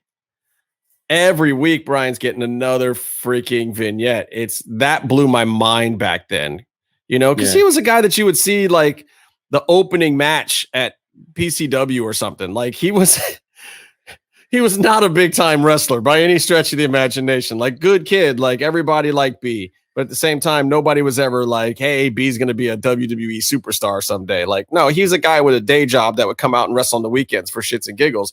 And here he was getting, a minute 30 seconds of national TV time every week when other big name talent weren't getting that. And Rey Mysterio wasn't getting as much time on air as Famous B for a while. And look at the budget for his stuff too. Money was being spent on him. Yeah. So kudos to him. Then we get, after the break, vignette number 4. This Hey Sexy Dario put Mac. No. They're all transitioned. They are. They're all three of these were together, right? So we get the Sexy Star vignette here. Dario's putting Mac on the team with the Moths. And Mac wants her to come out and watch his back, but Sexy doesn't want to do it because she just wants to work. Everyone is sexy. Everyone is a star. She does, however, want to curl 345 pounds, though. Well, not real. How else does she punch through cement walls? Dude, the bar is 45 pounds. And she had, 3 50-pound weights on each side? Yeah. That's 345 pounds. Did you see her get disfigured in her last MMA fight? She got punched in the face. Can I see whoever let her look like she was curling 345 pounds get disfigured? Whose fucking idea was that? At least take one weight off of each side, please. She's 4'2". I don't care how yoked she is. She's not curling 345 pounds. I love how she's in these blood feuds they have these, and she'll do a run-in later. She's done it in the past where she's getting revenge on a bad guy and beating the crap out of them. And her moveset is arm drags and roll-ups. Yeah, they're dope arm drags and roll-ups, though. But how do you beat someone up like that? Her timing off the ropes the right way, or somebody runs over to her and falls into one. So Marty ties her up for 6 months, whatever it was in between seasons. Mariposa beats the crap out of her, jobs her out, drops her the vertebreaker on her head, and they beat her up. And she comes back and she's like, "I'm going to do a couple soft kicks. We'll call it even." You want to know what I find really surprising? What? That there was a vandal with spray paint in Boyle Heights. Ooh. Spray painting a question mark on the Lucha Underground sign. Uh-oh. I actually started to hate the question mark after a while. Like, I wanted the sign to go back to being just the Lucha Underground sign, but they left the question mark forever, didn't they? Maybe it was in either Ray's contract, or maybe they just didn't have the budget to fix it. They got up there, but yeah, the budget got taken away for the ladder to go back up there. It's not a big budget to put the question mark on, but then they're like, "Oh, we'd have." Well, the question mark was really painted on, spray painted on, I believe. Yeah, we just pay an artist to do that. It's not like doing a whole new billboard. Yeah, I don't know. All right, the Crew and Joey Penis Guy versus the Moss and the Mac. It was a good match. The match 100% does a great job to get the Mac over and establish Penis Guy as a character. By the way, it's Mr. Cisco. That was a cool touch where Reyes stuck up for him in the scene. Yeah, I dig that. And this is kind of what we were talking about before. This was one of those fun standard Lucha Underground matches where there's a little bit of storyline going on to it, but we know that this is a showcase to just see what these guys can do, and they're all fun. Even Penis Guy, as much as I want to hate him. And this is why Lucha Underground was so good, And matches like this became like the filler with a point. They were like the baseline for Lucha Underground. Like, you knew you were going to get some of this every week. You were going to get a fun match that had a little bit of a storyline, but it wasn't anything that they were going to try to make feel overly important. It wasn't like it was leading to some pay-per-view feud every time. But they always had reasons for the characters in the ring to have some kind of interaction. I like that Mac doesn't like the blind tag in from Marty, so he does the stunner and the Stone Cold thing. And then the crew somehow gets the pin because of the dissension with the Moths and the Mac or whatever. Yeah, but they both get the dissension at the spot at the end. So the crew, and it's a little bit weird because the way rules are, Joey was the only one who could pin him. But then so the crew hits their finish, and then Joey Ryan goes in for the pin. But then he overshadows them on the arm raise. And then gets Sexy Star, after doing her 345-pound curls, runs back in to get her heat on Dungeon Melissa. That didn't make sense to me. She didn't want to go out and support her friend, but she'll run in after the match. Right. When he's exposed and vulnerable and can't do anything to help her. Just be there the whole time. Yeah, it doesn't make any sense. Sexy Star, what do you think? Vignette number 5, Rey Mysterio and Dash, also known as Dragonette. This is a great bit of storytelling too. I know what you're thinking. The monster killed our teacher, and now you're going to kill him. Sorry for the dose of reality, but the monster kicked your ass. That's the best thing ever. Like, Rey is just like, yeah, bro, you're good, but don't be stupid. You're a mid-card guy. Yeah, and also it's like how often has that ever been blatantly called out by baby faces? Like, bro, I love you, but you're mid-card. Yeah, that's great. There were so many great things in this segment, especially at the time, seeing the type of talent put together as the trios tournament started when Puma comes out. But it's also, I really liked the idea of Rey telling him, like, don't fight. I found him in the streets. See, this is a little bit of a retcon because we don't have Conan anymore. But, it's probably had a lot to do with Conan still, of Rey saying, no, hey, I want the Puma character to be in my sphere when I come in, because he was Conan's boy and Conan wanted Ricochet here, so I want to champion Ricochet also. But we've already had the story of Conan finding Puma and had nothing to do with Rey Mysterio. Now all of a sudden it's Rey Mysterio found him in the streets, and they could have been together. And Dragon Azteca Jr. says, well, who did you find in the streets? And oh my God, he speaks. Puma says, oh, my light turned off. Oh yeah, shut off. Puma, he says, Dash says next week we all fight together, and Puma says, damn right we do. And sounding all kind of Paducah. Puma finally speaks. Yeah, he sounded great, I thought. Nope, not that. No, not at all. No, he sounded like a whiny white kid from Paducah, Kentucky.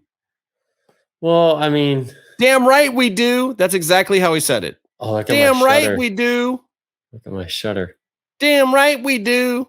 Just gonna keep saying it till it gets better. Damn right we do. No, I focus more on the me too. Me too. Whatever. No, he just says me. Me. Dash says, who's our partner? And Puma says, me. Me. He did great with that. Damn right we do. But hey, that's 2 more lines than Fogelman let him have the first year. Even Dragon Azteca Jr.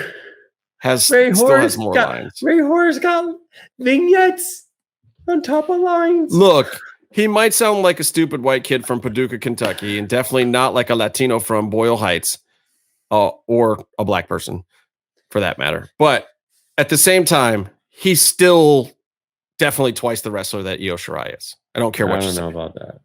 I think 100%. Io Shirai is great. Io Shirai is great. Yeah, but it's not about gymnastics. It's about drawing money, and Io is a bigger and better draw than Ricochet. I didn't say she wasn't. I didn't say they were the equal personalities. I didn't say they were equal personalities. No, but I think you're talking about overall wrestler and personality, Puma's in the lowest 5% of wrestlers at this point in time. I think Io can do anything Ricochet does. She just doesn't. She doesn't have to. And I think that if you're talking about character development and screen time and things that matter on television, if you're talking on that level, you think she can't do a flip? Puma is about at the Kip Sabian level. But if you're talking about actual in-ring performances and things that they've accomplished in their careers and what their overall relevance will be to wrestling, I think Puma still has her beat. Ricochet. I don't know. I think his one bright spot is Lucha Underground. I think he wasn't that high up on the card in Japan. Too. Her one bright spot's Lucha Underground too. Yeah, she did. She did. No, former Lucha Underground superstar Io Shirai. She was really great. Don't there. You hate?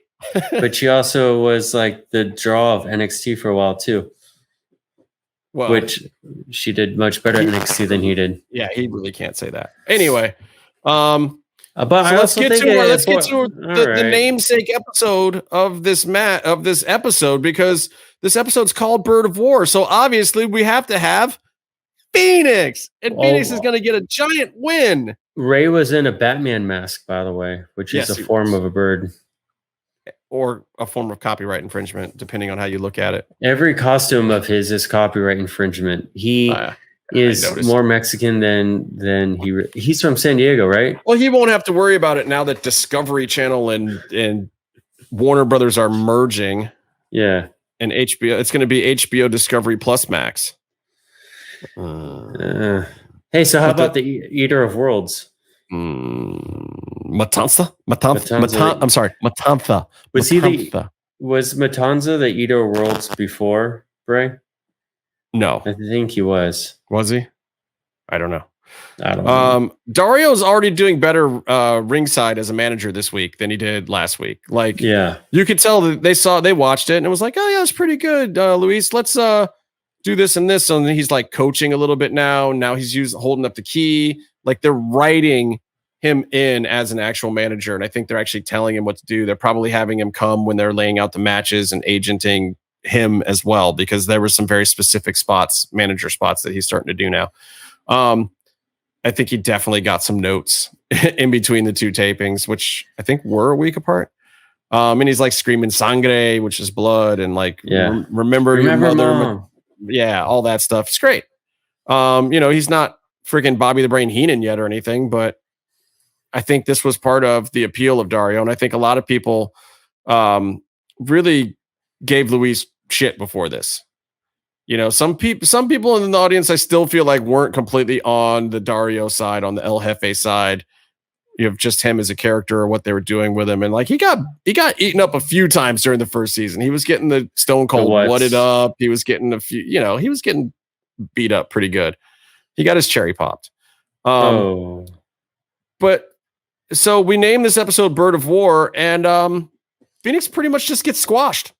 He got beat up. It's like Phoenix runs in, 2 spots, Wrath of the Gods, and a beatdown. But you know what? These stars are so well established now, like the Lucha Underground stars within the promotion, that all these beatdowns from Matanza are not really hurting the characters. As much as Casey likes to complain about Penta losing and this, that, and the other thing, and then here's Phoenix getting squashed, who they invested all this time in during season 1. Like, it's not hurting any of those characters because he's squashing everyone. They're putting Matanza over the amount that you need to put over a character. Especially for the whole protecting Dario thing, because part of what didn't make sense in season 1 was Dario's main protection was the crew, yet the crew was going out and losing all the time. So like, where was this power that Dario had? And now it makes more sense. It's like they're dialing in the overall idea. They're retconning some stuff from season 1 of like, yes, Dario has power in the temple, and Dario maintains his power in the temple for the next 3 seasons because of Matanza. And then we also find out that he's got some sway over the Aztec gods, and there's these other things going on. But at this point in time, he's just some proprietor, snively little guy who likes violence. And you don't really know anything else about him, other than he's got this psychotic, axe murderer brother. So I think every little bit of detail because of that gets released becomes so interesting. From the little things, like when Captain Hotness had a printout photo of him, you're like, the police have a picture of him. Wow. Or you have, his thing with Vampiro when he's like, you're very valuable to me as a commentator. It's like, wow. Oh, there is like even a separate element of Dario who does just want to have an underground fighting tournament league, whatever. And he does enjoy this, even though he has the nefarious plots and all that. It's just every little thing. But I think there's something to it of like, these people are getting possessed and taken over by the spirit of the Aztec gods in general and the idea of the violence and bloodshed. It's like even the baby faces at times are getting carried away and caught up in it. And that's one of the things about Lucha Underground and even Azteca Underground or whatever, the themology of the fact that once you become part of the temple becomes part of you. Yeah. And it takes you over from the fans to the wrestlers. Like you have that craving for violence once you've, been in the presence of the Aztec seal and blood being shed. So I think it's just smart storytelling. And this season 2, I think, was the smartest of all in a lot of ways. It really is kind of the golden age of Lucha Underground. So anyway, Katrina comes out looking fine as hell as normal, yells stop. What up, Mil runs Katrina? in for the save. Yeah, a lot of wow. Like Carly, girl, a lot of wow. Take it easy on him, Carly. That's just don't take it nice. easy. Keep it going. Oh no. I don't know. I don't know if I can handle that, man. Anyway, Katrina yells the stop. She comes in. Dario leads Matanza away with the key, and there you have it. So before we go to the break, though, I want to talk a little bit about Azteca Underground. I want to talk about just the end of that, though. Yeah, go ahead. So Mil comes out, and he does what seems like a routine save, and he's getting Mil chance. And basically, the temple is hot. Like it's the level that the temple got now. At the beginning, Ivelisse is getting giant Ivelisse chance. And then here you have basically Phoenix is over and he's getting over as he's getting squashed. Matanza's getting over. Mil comes out, Katrina comes out, and they both get over. And it's just everyone is getting over. And it's so much energy. And also because of the character work, the storyline work that they did, it's not cliche stuff. And it's not a face turn for Mil to come out to save his mortal enemy, because there's so much established. And we understand already that the motives aren't necessarily most likely helping Phoenix, the guy he's been trying to murder. It's because but they don't want somebody else to murder him either. Like they want to be the ones to do it. He's like, they all beef so much that it makes sense that he's coming out to beat up the guy he hates that's standing. He wants that belt. They all want the belt. And then it also makes sense and it helps everything work out. So when Mil comes out, you don't take a second and think, why is he saving Phoenix? They've tried to kill each other so many times. It's all clear, concise character and storytelling, and it makes everything work. And then you can't talk for 2 weeks after a taping if you're in the crowd. Truth. Anyway, so Azteca Underground update. Big surprise. A week after we say something, Court Bauer says something. Yeah, that's never happened before. Is he stealing our? He's stealing our. No, he's not. I mean, look, it was just speculation on our part from what was going on. But Court Bauer basically confirmed the fact that MLW has been in talks for a second TV program, and in fact, that second TV program may be Azteca Underground. He's basically just kind of coming out and saying that. He's being a little veiled about it, but look, obviously they're trying to. He's saying it. He's saying it without being 100% legally bound to it, but he's saying and exactly because it looks like, I don't know that they would get another concrete TV deal signed right now when they haven't even aired the first episode of their other TV deal. Yeah. But maybe they're negotiating in different places. I mean, maybe it's not all with Vice. Maybe it's a different network or something, but it sounds like it would be with Vice. I have a question for you. Yeah. So Azteca Underground is a revisioning of Lucha Underground, and he made a point to bring up that it's supposed to Cesar? be different. It's Cesar Duran. Yeah, which is Dario's new name, by the way. It's Cesar Duran. There's too many white people in the room already coming up with stuff. Maybe. I don't know. But but he did make a point of saying this Azteca Underground presentation show is going to be different than MLW. He wasn't saying it's going to be like Lucha Underground. So who knows? But if it does follow that Lucha Underground, this is a TV show that has wrestling in it, and he's trying to get a deal would he not be wanting to make a pilot? I don't know.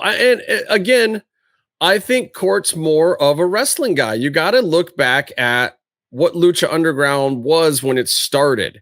You had promoter Dorian, who was involved with Fogelman and Alex and those guys who were TV and Hollywood guys and investors. And then you get, Mark Burnett and Evie Dub involved. And then you get Robert Rodriguez and Skip Chasen involved. Have I mentioned a wrestling person yet? I mean, Dorian, yes. But also Dorian was a promoter and not really a highly respected one at the time either. He wasn't really looked at as this promoter that knew the business, especially at that time. Like, he knew wrestling, but he knew like the promotions and events side of it from being around his family. I don't know that he knew a lot about booking or any of that stuff. That wasn't really his deal in AAA up until just shortly before then. He hadn't been doing that kind of stuff that long. Mm-hmm. He'd been around it his whole life, but being around it and actually doing it are two different things. Understanding the boys in the locker room, different thing, and there was a lot of heat down there, the way the guys were getting treated and taking 15-hour bus rides and pissing in buckets and not having hotels. And, Can you believe that isn't even that far off, that the stars of AAA, like Pearl Mall, Taya was still on the bus where you can't take a shower, where you can't take a shower after a show and shitting in a bucket. Yes. And Dorian was that guy. That was his reputation at the time. All of us smart marks or whatever that knew anything about Lucha Libre at the time, we were not fans of Dorian Roldan by any stretch of the imagination. He was not looked upon highly. He hadn't really created any interesting characters. No one knew of anything that Dorian had done at the time that would establish him as anything cool. But now he's the creator of Lucha Underground. So he's got that. That's pretty dope. You can't take that away from the guy, and he's matured a lot, and like he has learned, and he's gotten slapped down by some performers. And Phoenix did leave his ass in the lurch, and other performers did the same. It's so funny that he had two brothers who were just whatever mid-card dudes who he probably didn't care too much about, and then they went to this pet American Lucha Libre show, one of 1,000 attempts to do it that he and Conan have been doing over the last decades. Next thing you know, it becomes a great show. And now he has a bunch of guys he was barely paying any money, holding up his entire company and changing the way he does business. Well, yes. And this is a little bit MGM's fault too, because don't forget, MGM was holding everyone hostage for money all the time. So then you get wrestlers who are starting to think, well, shit, they're not touring us. They're not doing all this other stuff where we could be making money. They're holding us hostage. Let's start holding them hostage back. Yeah. That's the thing about mentality and whatever. It begets more of the same. And it did start, as much as I love Evie Dub, it started at on Burnett's desk. Now, don't get me wrong. I didn't disagree with them. I'm a TV guy myself. I wanted Lucha Underground to have more money. But the amount of money Lucha Underground was getting to make that show is unheard of for the numbers that it was getting, not for the quality of program, but even for the available amount of numbers they could have gotten at the max level. That budget was crazy. Yeah. I make shows for half that amount of money that get higher numbers than that. And in our conversations about the budget and the type of creative work that went into all the skip stuff, it's all like blockbuster done stuff you can get, and it's fun, especially Joe Bob's The Last Drive-In stuff is back on the air. So if you're following that, you're watching a lot of like the old classic horror stuff, and you really see how they deliver a lot of those same like moments, those same types of like beats in a movie and storytelling as those blockbuster movies, but they do it on a much, much smaller budget scale. There's a bit more ingenuity. There's a bit, more zippers that you see on the costumes, but it all works. Talk to Skip and Evie Dub, or we would get backstage, we would see some of the sets and props and everything, and it'd be pretty badass. And these guys would be walking around like, yeah, we did this on a shoestring. And I would just laugh. Like, that's not a shoestring, bro. Like, I make those Discovery car shows where like I get one stunt driver and I have to do a whole race scene on a curved track, like with a drone and 2 cameras and like crazy stuff. I'm like trying to do the Fast and Furious in like a half a day with a phantom camera and a few operators and one stunt guy. Yeah, like no trailers, no truck, like. If and you're then, showing us and like that show gets a 1.6 and Lucha Underground's getting a 0.8. Yeah, where's my money? Fuck you guys. You guys, I'm like, I love Evie Dub, but man, he's complaining about the budget and Burnett's complaining about the budget over Lucha Underground. I'm like, bro, give me some of that money. My shows are getting higher ratings than that, and I'm getting literally half or less per episode than what they were getting. It's like they show you a piece of set like the Rabbit Tribe thing, and they'll say shoestring budget, and you're like, show me where on the on shoestring budget of 5 guys that were allowed to work on that for a week. Like show me the marks where you did your amateur painting on this. How shoestring was it?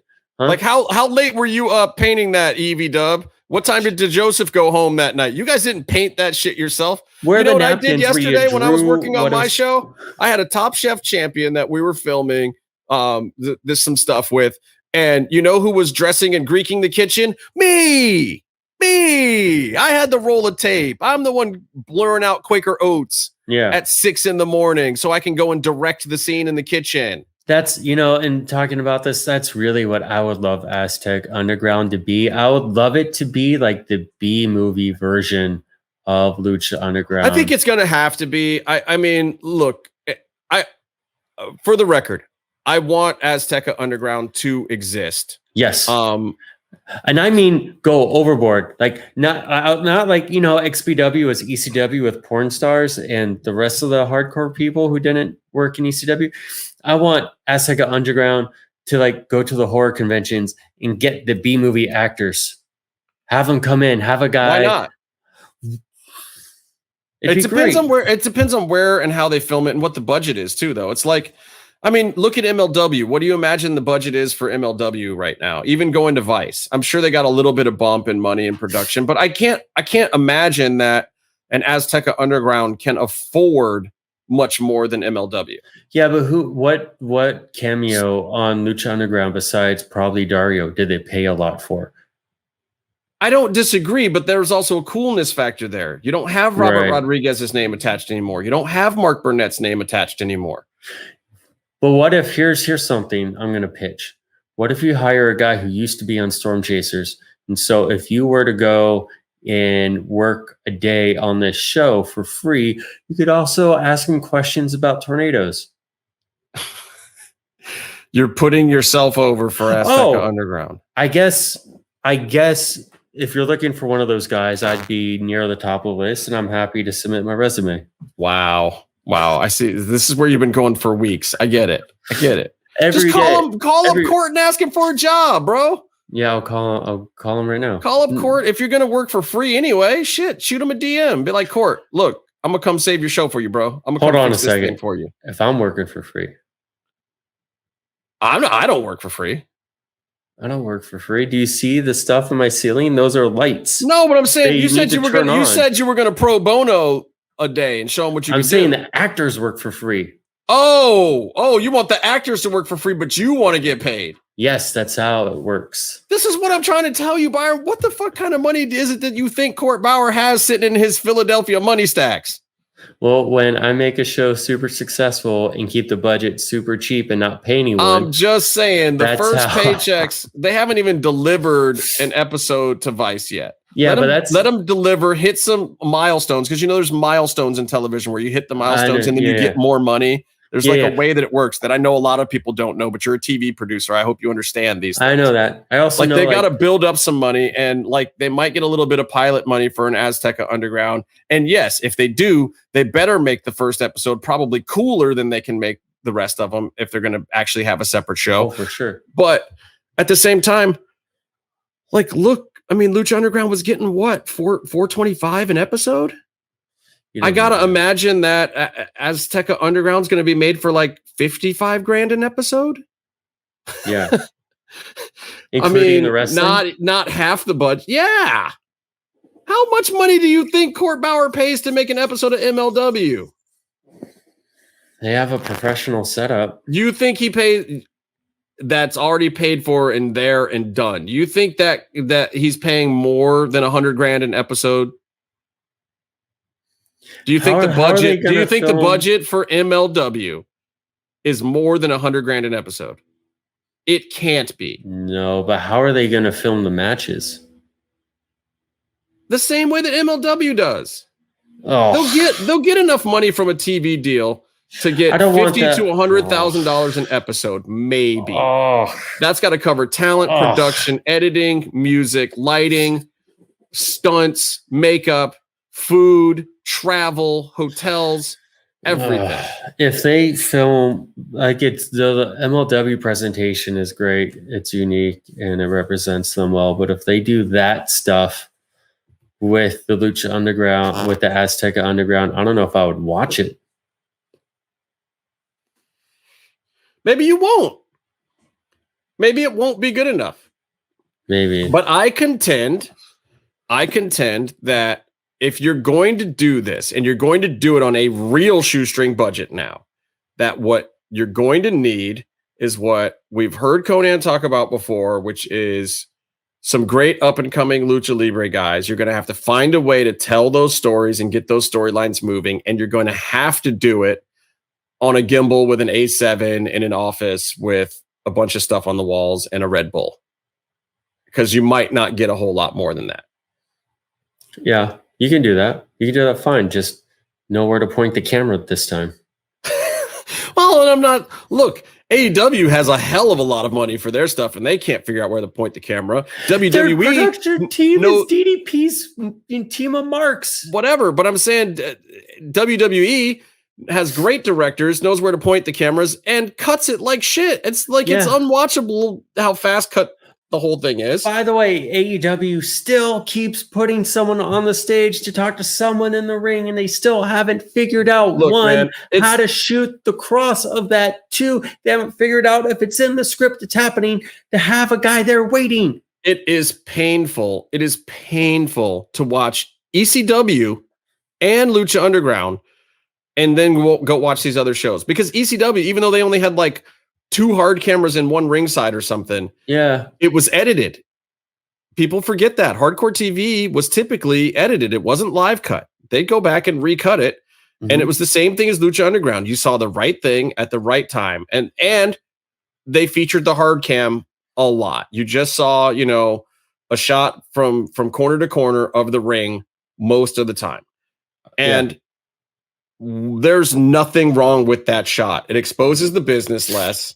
It's what wrestling fans are used to. You can see the action. You can actually gauge what's going on for yourself. The super kicks never miss when you have that angle, because it's all far enough away that it still looks good. Instead of always hard cutting to the under the bottom rope, right corner camera. And I don't understand why these wrestling companies don't get it, especially AEW and WWE. The camera work is killing them. It's exposing the business. You throwing Jericho off a cage. Give me a shot from the top of the cage. Give me a shot from the jib. Do not give me the guy standing 2 feet away from the fucking balsa wood that has exploded. Come on. Yeah, and then don't sit on that shot for the final minute of the show. And also, you know what else I think is stupid about that whole thing? You know what they should have done? They should have brought in the audience, taped that match, and then run it into the rest of a live show. They should have done it the exact opposite way of what they did, and still had the audience or whatever, but told them that they were getting a special treat, that they got to be the audience for that match, and whatever. I don't know. Anyway, there's options they could have done. Azteca Underground. The simple fact of the matter is, from 3 or 4 weeks ago to now, Azteca Underground is a very real thing. There's rumblings about talent. There's rumblings about TV deals. There's rumblings about this July 10th thing in Philadelphia at MLW, and that's going to branch off into this other show. You very well could be seeing a Lucha Underground-esque program on the air by fall. It honest to God could happen. And be a lot of fun. And what were we saying 2 months ago? No way. We were laughing at people that were filing Lucha Underground trademarks. We were laughing at this, that, and the other thing. But, dude, they put Dario Cueto back on TV. That's huge. Yeah. It's unexplainably huge, and it may be a ridiculous risk, and who knows if it will soil the name of Lucha Underground forever and ever, or just be a shadow of what it once was, or if it will turn into a great new independent promotion of its own, or the new Lucha Underground. I mean, there's a lot up in the air, but I think it's very interesting that somebody is not just talking about it anymore. Somebody's actually trying to do it, because there was a very large void left in the market, even with all these wrestling shows. Look, Impact, AEW, WWE, Ring of Honor, AAA, New Japan. There's a lot of wrestling out there, and MLW. And you're talking about adding one more to the mix. But what if, just what if, this is the right one to add to the mix? What if this is the one that fans actually have been missing? It's possible. And if somebody does it right, even on a shoestring budget, it could be bigger than a lot of other things that are out there right now. Very quickly, very easily. It could build a lot of hype and get a lot of talent that deserve to get over. I hope they bring back the Rabbit Tribe. Minus Cross. Cross is just fine where he is. But they need to bring back the Rabbit Tribe. Anyway, look, let's take a break. We'll come back and talk a little bit about whatever's left to talk about in 3, 2, 1. Rabbit Tribe. If you're listening to this and you haven't visited luchacentral.com, it's time to do it. Luchacentral.com is the online home for Lucha Libre, where you can get all of the top news in English and in Spanish. Find the best curated video content and original content not seen anywhere else. Find when Lucha Libre events would be happening in your area. Find photo galleries from top photographers covering Lucha Libre around the world. From weekly polls to annual awards. Seen and read by top executives in all of the major Lucha Libre promotions across the globe. And on top of that, it's free. LuchaCentral.com, your centralized place for all things Lucha Libre. And we're back. All right, I want to talk about last week's AEW. I know there's going to be a new one almost the second this thing is out, but I'm going to talk about last week a little bit because there's some things. First of all, UFC. I just got to shout out to Charles DuBronx Oliveira, TKOing former Bellator champ Michael Chandler. Charles had some rough spots early on, but like he showed that he had more than Chandler. And I just want to say, can we just all agree now that Bellator fighters, like the top guys in Bellator, are barely top 20 in the UFC? Like Eddie Alvarez, Ben Askren, Michael Chandler, all these dudes. Bellator is exciting because all of those guys are kind of at this middle level of talent. Mm-hmm. And it's almost like the women's MMA was for a while, that like they just hadn't caught up to some of these guys. And let's face it, part of the problem with UFC is like you think these Bellator guys are good or better because they're having these exciting fights. But the reason they're having exciting fights is because there's still holes in their game. You get to the UFC level with the top guys at the UFC, they don't have those holes, man. Charles Oliveira has been around for a long time, and he whooped up on that dude because he just simply has less holes in his game. Like all the top 10 UFC fighters in every weight class of the UFC, these are the best guys in the world. The guys from other promotions that come in, I don't care if they were a champion or not, they should not get promoted to the top of the card within 2 or 3 fights. They need to spend more time. Like even Eddie Alvarez coming in and becoming a champ and whatever, the fact that Conor is the guy that beat him, everybody loves Conor, and Conor's super entertaining to watch, but nobody thinks that Conor really was the best fighter ever.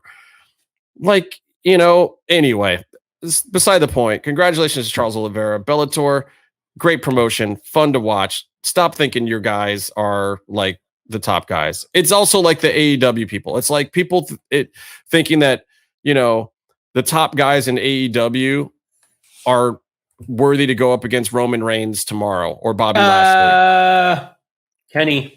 Kenny. Mox? Nope. Mox? Yeah. If Mox goes back to WWE tomorrow, he gets one run against Roman Reigns and then gets knocked back down the ladder. It's the exact same thing that just happened to Michael Chandler in a shoot sport. Mox is not a permanent everyday top guy in the WWE. He's a top mid-card guy that can slip into the top guy spot. He is not a top guy in WWE. That's part of why he's gone. That's part of why he left in the first place, because he knew he could be a top guy somewhere else. Left to his own devices, he could be. And he anchored SmackDown for a long time. Reigns. There's not a snowball's chance in hell. If you're talking about wrestling to MMA equivalents, there's no chance that Jon Moxley goes to WWE now and draws the kind of money that Roman Reigns does, sells the kind of merch that Roman Reigns does, gets the kind of pop that Roman Reigns does. A match here or there. No, he's at Daniel Bryan level. I disagree. Mox has always been. You think Mox is bigger than Daniel Bryan? Yeah. Now he is. No. In what universe? Oh my God, you're a mark. You're an AEW mark. You're one of these. You're one of these AEW marks. He was on that level. He was bigger than Roman his entire run at WWE. Roman was trying to be pushed, but he didn't get over. He never ever drew money like Roman Reigns. He's never. Go look at some merch numbers. Yeah, but he was his. Go look at pay-per-views that he's headlined and look at the buys. Look at the draw. Was never like congruent with him as a performer, and he still did really well. And he was always people hated Roman, not like heel hated, like could not stand Roman, and he was doing better merch numbers than Mox. I think Jon Moxley is not Roman Reigns. He's not on Roman Reigns' level. I don't know. Moxley is the number one. Roman Reigns is the next big superstar. He's going to be Cena level, Stone Cold level, Rock level. Roman Reigns is the only one that they have right now. Yeah, but Roman is the star of one company. I'd say Bobby Lashley's a bigger star than Jon Moxley right now. I don't know about that. Jon Moxley is someone that New Japan wants and will structure business deals around. AEW went out and got him as well. And then Impact is doing business deals because they hope to get Moxley on their show. Great. And WWE let him go gladly. Why? Follow the money. He wouldn't sign a contract. They wanted him back. He can draw better money at AEW than other guys on the AEW roster, but he draws the same kind of money Jeff fucking Hardy draws at WWE. He draws the same kind of money Elias draws at WWE. I disagree. Baron Corbin might sell as many t-shirts as Jon Moxley. I disagree. You are delusional, man. You are delusional. I'm not saying Mox is a bad guy. I'm not saying he's a bad wrestler. I'm saying that he does not have the star power that a guy like Roman Reigns has. I mean, I disagree because I think he has been a huge part of changing the industry and changing the industry to what? Deals. More mid-sized white guys at the top? No, like business deals, like New Japan and AEW working together, so they both can use them. And I'm not saying that that's not influential. I'm not saying that's a big not deal. Big. That's a big corporation. That's not putting 90,000 people in an arena for WrestleMania. Roman Reigns could do that tomorrow. Jon Moxley could not do that, bro. Yeah, he can go pack Tokyo Superdome. He can't do it here. He's not the guy. He's not the man. He's just not. He's not going to be. I think he is, and I think he's also doing things his way. So it's a little bit harder to look at someone. I don't even think he's a very credible top guy. I don't even think he's a very credible top guy for AEW. But look, this week proved one thing, and one thing in his favor. He can keep the IWGP US title against Yuji Nagata. He was never going to lose it. No, of course not. It was a great match, and it was a great respect match. And it was a good respect match. I loved it. It was awesome. But also, Jon Moxley, opening match, defending a belt from another promotion on his home promotion. Like, there's respect in that, but that's not headlining. The opening match is the second most important match on Dynamite. Yes, that's why you see Roman Reigns wrestling a whole bunch in the opening match on WWE. But that's not the Dynamite show. Dynamite structures their show opening match and main event. Dynamite Those show are the two spots. Is bullshit and doesn't even Cody doesn't even compare to SmackDown. Not numbers wise, not popularity wise. It might compare in what you like as a wrestling smart mark, but it doesn't compare to what the actual fans and bigger, wider audience for wrestling is all about. Well, it ain't John Moxley.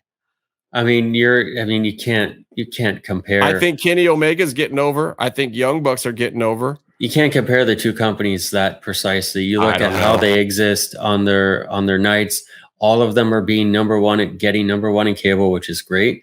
But WWE is a giant company that's become right. They have so much momentum as again. That's why I'm comparing. That's why I'm comparing them to being the Bellator to the UFC.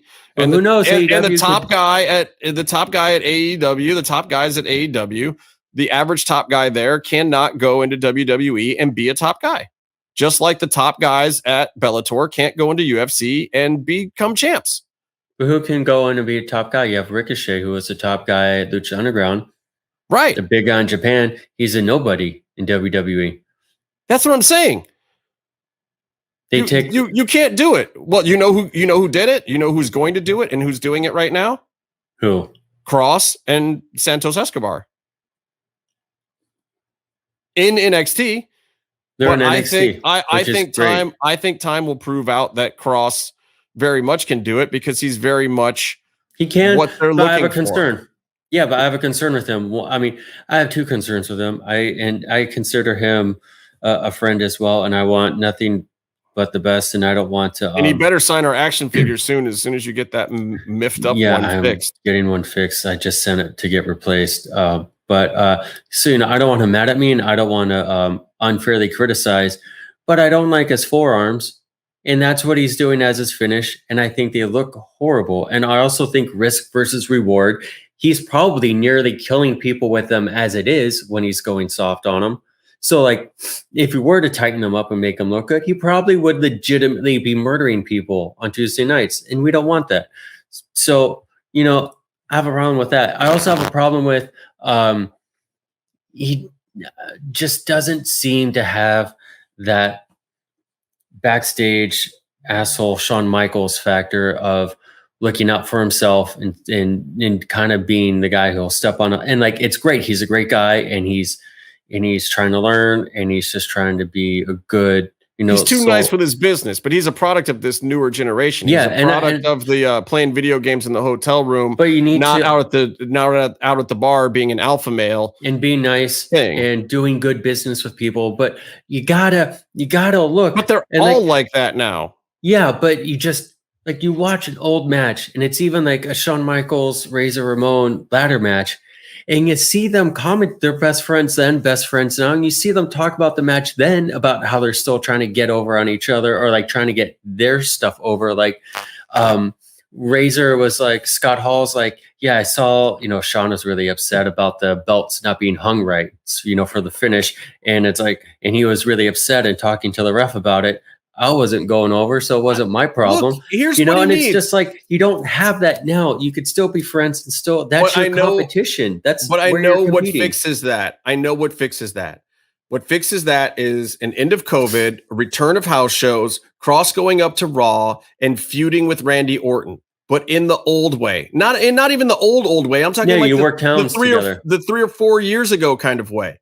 He does one run with Randy Orton. They go do a couple of house shows, maybe do a big one at fucking MSG or something, house show. And then they work an angle up to a pay-per-view. And all of a sudden, Cross is a different guy that is a champion top guy at WWE for the rest of his career. And they've made a star that sells a shit ton of t-shirts, who doesn't have to overwork himself, who doesn't get hurt that often, even though he's already got one major injury under his belt in his WWE career already. Yeah. But I don't see a lot of that happening in the future because I think he's going to work smarter, not harder. Yeah. That's all it takes. He's got to do this NXT stuff. He's got to put in his time. He's going to do whatever they tell him to do. He's going to do that. He has to do that because that's who he is as a human being. But he's got to get out. He's got to get out of NXT. He's got to get out of NXT. He's already too big for everyone. He has to stay there for now. This is where it gets boring. This is where he needs an agent. This is where he needs an actual Heyman as a friend who does kind of get in his ear and help him out. But instead what he's got is Scarlett, who is just very motivational and very, upbeat and positive about, keeping his outlook and keeping him grounded and focused. But it isn't, which is great. But it isn't on the same business level. He is the businessman. He is a shrewd businessman at that, but he doesn't necessarily know all the ins and outs of these things because he's never encountered them before. Once he's encountered them once, he'll make very smart decisions, and I think he'll stick up for himself in the right spots. And we've heard it from him before. He didn't want to go to WWE the first time he had a chance to because he wanted to earn his stripes before he went there. He literally could have gone sooner, could have done a developmental thing, but he didn't want to be some security guard coming into Monday Night Raw, feeding during some fucking Baron Corbin sketch, Instead, that was his worry. And that would also, and if it wasn't that, because he felt like that was all he was qualified to do at the time. Yeah. And if they had given him more than that at the time, that he wouldn't have been ready for it. So he wanted to go to Impact. He wanted to do some stuff in Mexico. He wanted Lucha Underground to continue. He really wanted, to have a big run season 5 and be the Lucha Underground champion. That was what he wanted more than anything. Yeah, that would have been great. Well, he also actually wanted to have that run be in season 4 and have come in season 3, but that's a whole other story. I still don't know why the fuck that didn't happen. It makes no goddamn sense. Anyway, my point is this, though. There's a way to make stars. And I don't understand why these wrestling promotions are missing that. The last time I felt like a star really got made, no, I think they are making a star with Cross, but I think you're correct. They're miffing it a little bit, and maybe it's because he's not pushing hard enough backstage. I don't know. It's just I think they're making a star with Lashley right now. I think they're doing a decent job of it. But that match this past week sucked. It was done poorly, and it does not help him get over more. Because the finish, he had one bad match. He has an advocate, and he's going to be featured, and he's going to overall be strong. And I think MVP. Well, but the secret to that success was the MVP factor. That's bring in this guy who was, solid mid card guy. He was never the hugest thing. Like he had a couple of moments where he was up towards the top of the card or whatever. But, and then he, MVP misstepped with the Lucha Underground thing. And I think that taught him a huge lesson of respecting the business and the office. And then when he came back to WWE and finally got another shot, MVP did things different. And he paid attention to what he was doing and why. And there's something to be said for him, too, where he took a return show so he could wrestle in front of his kid.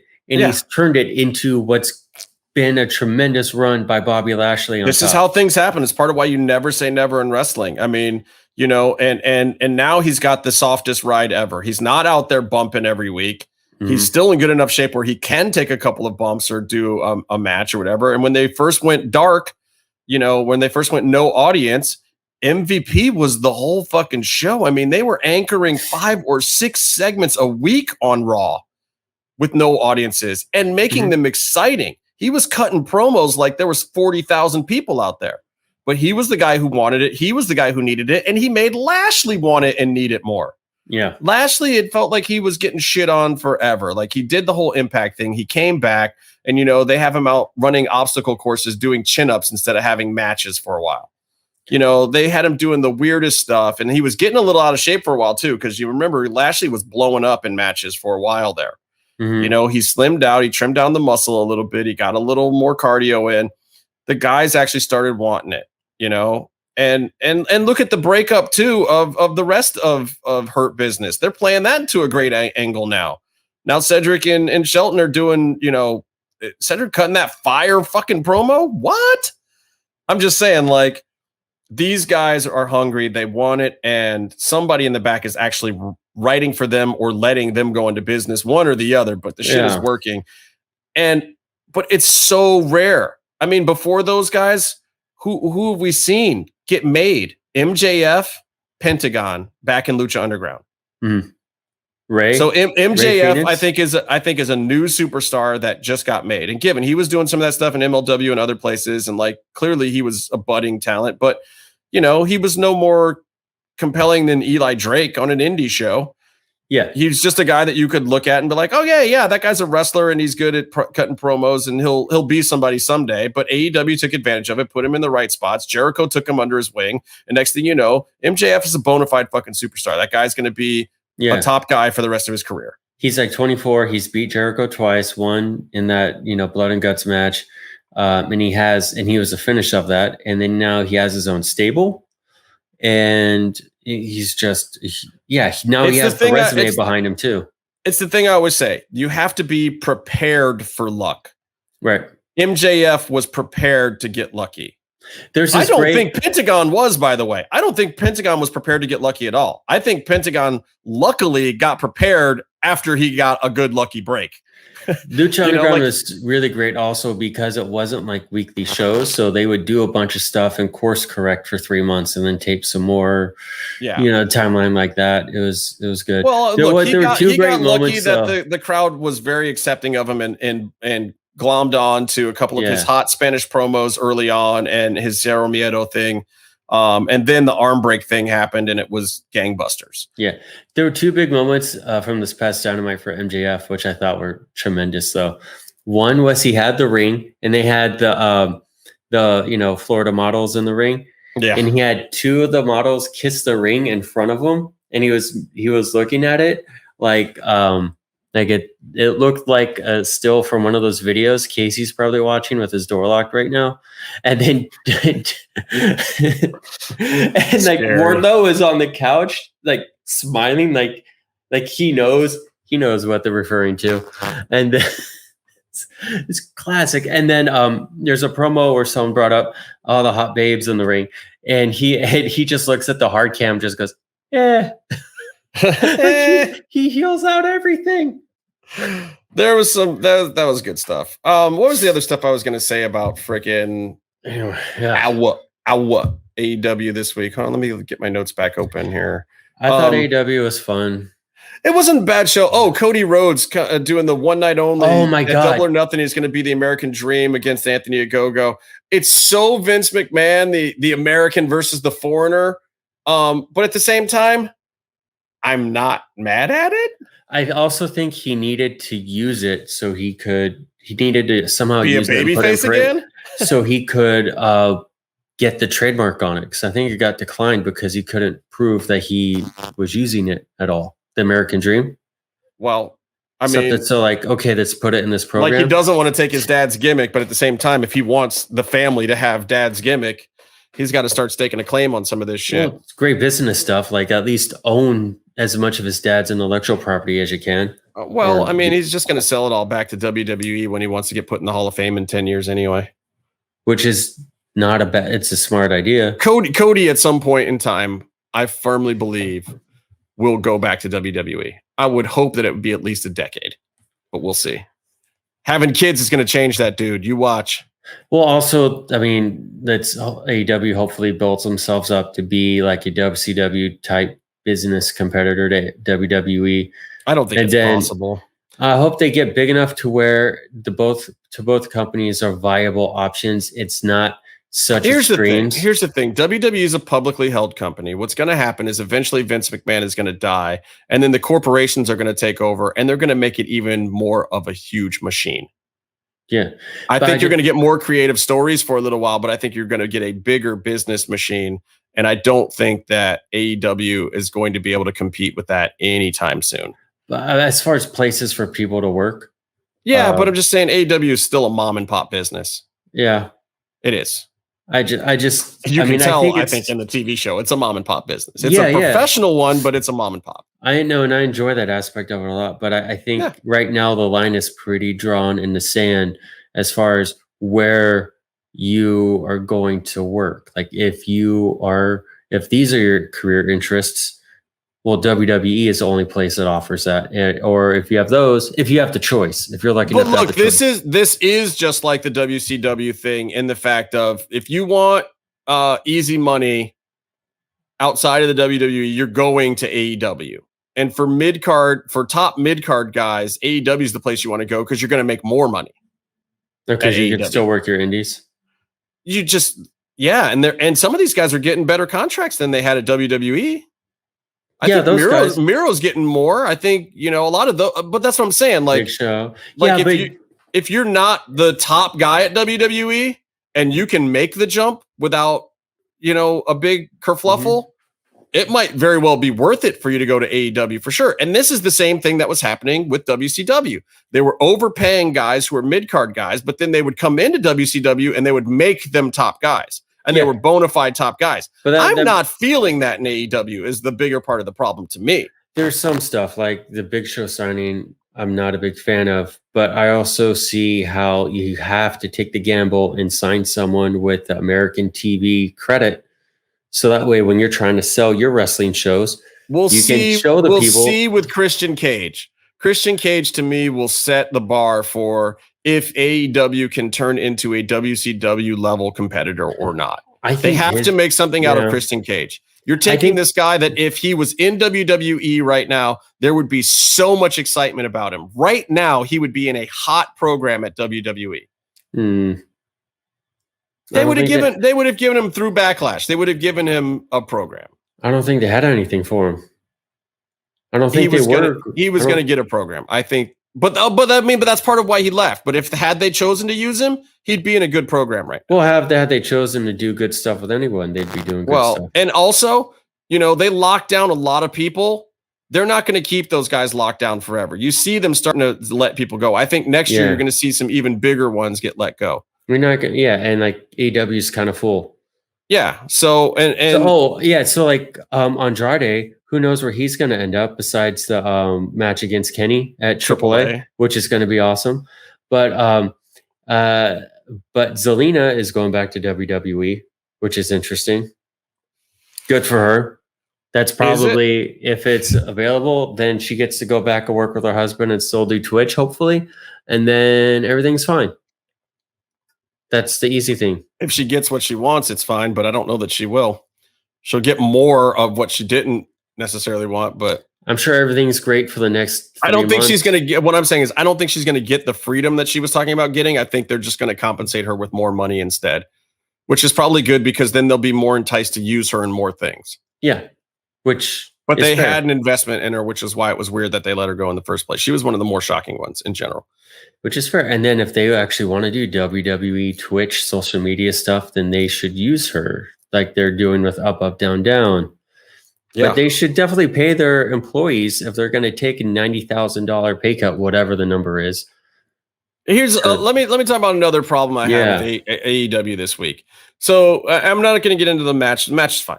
Young Bucks defeat SCU, and now they have to break up, which kind of stupid, but I get it. Whatever. Okay, but then we go into the setup for Double or Nothing with Inner Circle versus MJF's crew, whatever the fuck they're called. No, the Water Cannon. And but my problem with this is now the stipulation is what we just saw earlier tonight of if Inner Circle loses, they have to break up. Yeah, but I think there's that, but I think SCU it's just another example of AEW, like the storylines, they're doing one thing here and then they're doing the same thing here again in the same show. Stop doing that. Yeah. I think SCU though, to be devil's advocate, I think their angle definitely underperformed or split up angle. So I think it's a little bit under the radar to really overlap, but But then you also it all together. Then why not make it a storyline on Dark or some other show? Why is this on your main show? WWE might do something like that, but one would be on SmackDown, one would be on Raw. At least it would be 4 days apart. Right. I mean, to explain that, I would say they were doing that a lot. 38 minutes apart on Dark. But then they put on Dynamite to give the Bucks the heat. But you're just, these are two guys, SCU are two guys who working really hard and they have respect, but they don't really matter that much on camera. So I get the intent. Inner Circle matters a lot more, but that's what I'm saying. So now you just got Inner Circle and what's MJF's group called? Why am Pinnacle. The Pinnacle. You got the Inner Circle and the Pinnacle basically just stealing the undercard's gimmick. I mean, in the same episode. I don't necessarily mind that happening. Put it on the guys that it matters on. Yeah. But at the same time, don't do it 37 minutes apart. That's right. No, I totally get that. I also think that it's cool they're doing the Stadium Stampede with that stipulation because you don't want either group to break up, especially, as the Pinnacle just got together. That's a whole symbol of MJF's push as the face of. Oh no, we want Inner Circle to break up. Pinnacle to break up. We got to get Santana and Ortiz out of there. Oh my God! By the way, I have them. They're awesome. What? Look at those guys. Those guys look very proud, very powerful. LAX, come on, guys. Yeah. No, they're definitely at the top of their game. They've really honed it in on AEW, and they're being represented as badasses and not jokes. All right, so let me ask you about this. But I think the setup for that match was not great. And it wasn't. It's just the transition from this to this. And I thought for a second, they were even going to go. Jericho was going to be like, first of all, I died last week and I'm here. It's either fun and hijinks or it's this super serious blood feud. And this is a little bit my problem with Jericho in general. Like, is he, Japan blood feud Jericho right now? Like he's trying to act, or are we doing comedy bits? I didn't like the water cannon one bit. No. I think at this point in their feud, that's not the time for it. No, because the best thing to do would have been to have golf all the noise, and water cannons, and shenanigans. You have the noise of you get the ancillary characters to show off. You get the guys to gloat. You get the guys to say we're wounded, but we still got fire in ourselves, and they all kind of get themselves over a little bit. But then you have everything kind of quiets down, and then you have that quiet, intense moment when Jericho and MJF, their egos take over everything, and they go, we need to fight and prove to each other one more time. And then you do that. Here's what I would have done. Here's what I would have done with the whole thing. Yes, this is the right match to have. The Stampede, the Stadium Stampede, whatever thing is the right match to have. But I would have left Jericho off TV. I would have had that too. I would have had it be the Inner Circle has got to fight without their leader. He's talking to him. Like, if you still want him on TV, he's talking to him from the hospital bed, blah, blah, blah. Yeah. Or you leave him off TV altogether, and then he comes back for the match. Yeah. Or he's in a wheelchair for the match, and then he springs out of it and whoops up on MJF. Even if he still goes on to lose, who cares? You get a better pop out of it. You get better storytelling. You can still do comedy and shenanigans, but you don't have Jericho up and in the face now. All right, I want to ask you about this one. Which one? Pac is it and Cody, Orange is Cassidy. It the Cody promo? No, Pac and Orange Cassidy, double count out, the countdown, whatever. Do you know what happened? Thing where they're going to this three-way now. Do you know now. what happened? What do you mean, do I know what happened? Why it happened? Why did it happen? Because Pac super kicked Orange, knocked him out. And so they went to you mean you're talking about what? I thought you were talking about some backstage stuff. You're just talking about the actual angle. No. In the match, they stopped. The match was supposed to go to a time limit draw. Oh, and they actually stopped it sooner than the time limit draw because of the potato. Because Orange Cassidy got knocked out, and then he took a power bomb, which you've seen a power bomb. He doesn't kick out. He just gets pushed over to the side. And then they called an audible. He's in the corner with Doc Samson when Callis and Kenny saved the show and just kind of ad-libbed. And then they did the whole thing. And so these guys are in here potatoing each other, and they get rewarded with a title shot against Kenny Omega. How about this? They potato each other, knock each other both out, and neither of them gets the title shot. And we give it to Lance Archer and just cut out the middleman. I mean, they had the match booked. I know. I just don't know if I buy this three-way match. It'll be fun because Orange Cassidy will go in there and do some fun spots. He'll bump out. The 80% of the match will be Pac and Kenny. Then Orange will come in and do something at the end to keep Pac from winning. Kenny will keep his belts. Belt collector goes on. Yeah. And you still get a good match. It'll be fun. Lance is putting over Miro probably tomorrow. I don't think it's Lance Archer's. I don't think it's his time yet. But he's at least kind of. I mean, they have two choices with the TNT belt. Either they need to hotshot it around the promotion a bit now since they stalled it on Darby for a while, which was fine. I have nothing against Darby Allin's run as TNT champ at all. It has lived its course. The belt should be on Miro now. But I don't know that Miro's their longtime champ for this belt either. So maybe they do put it right on Lance Archer. Maybe it jumps around a bunch. That might be the thing to do with it right now. Make it kind of the hot belt that people are just running in and grabbing and after each other. And there's a big match every other week.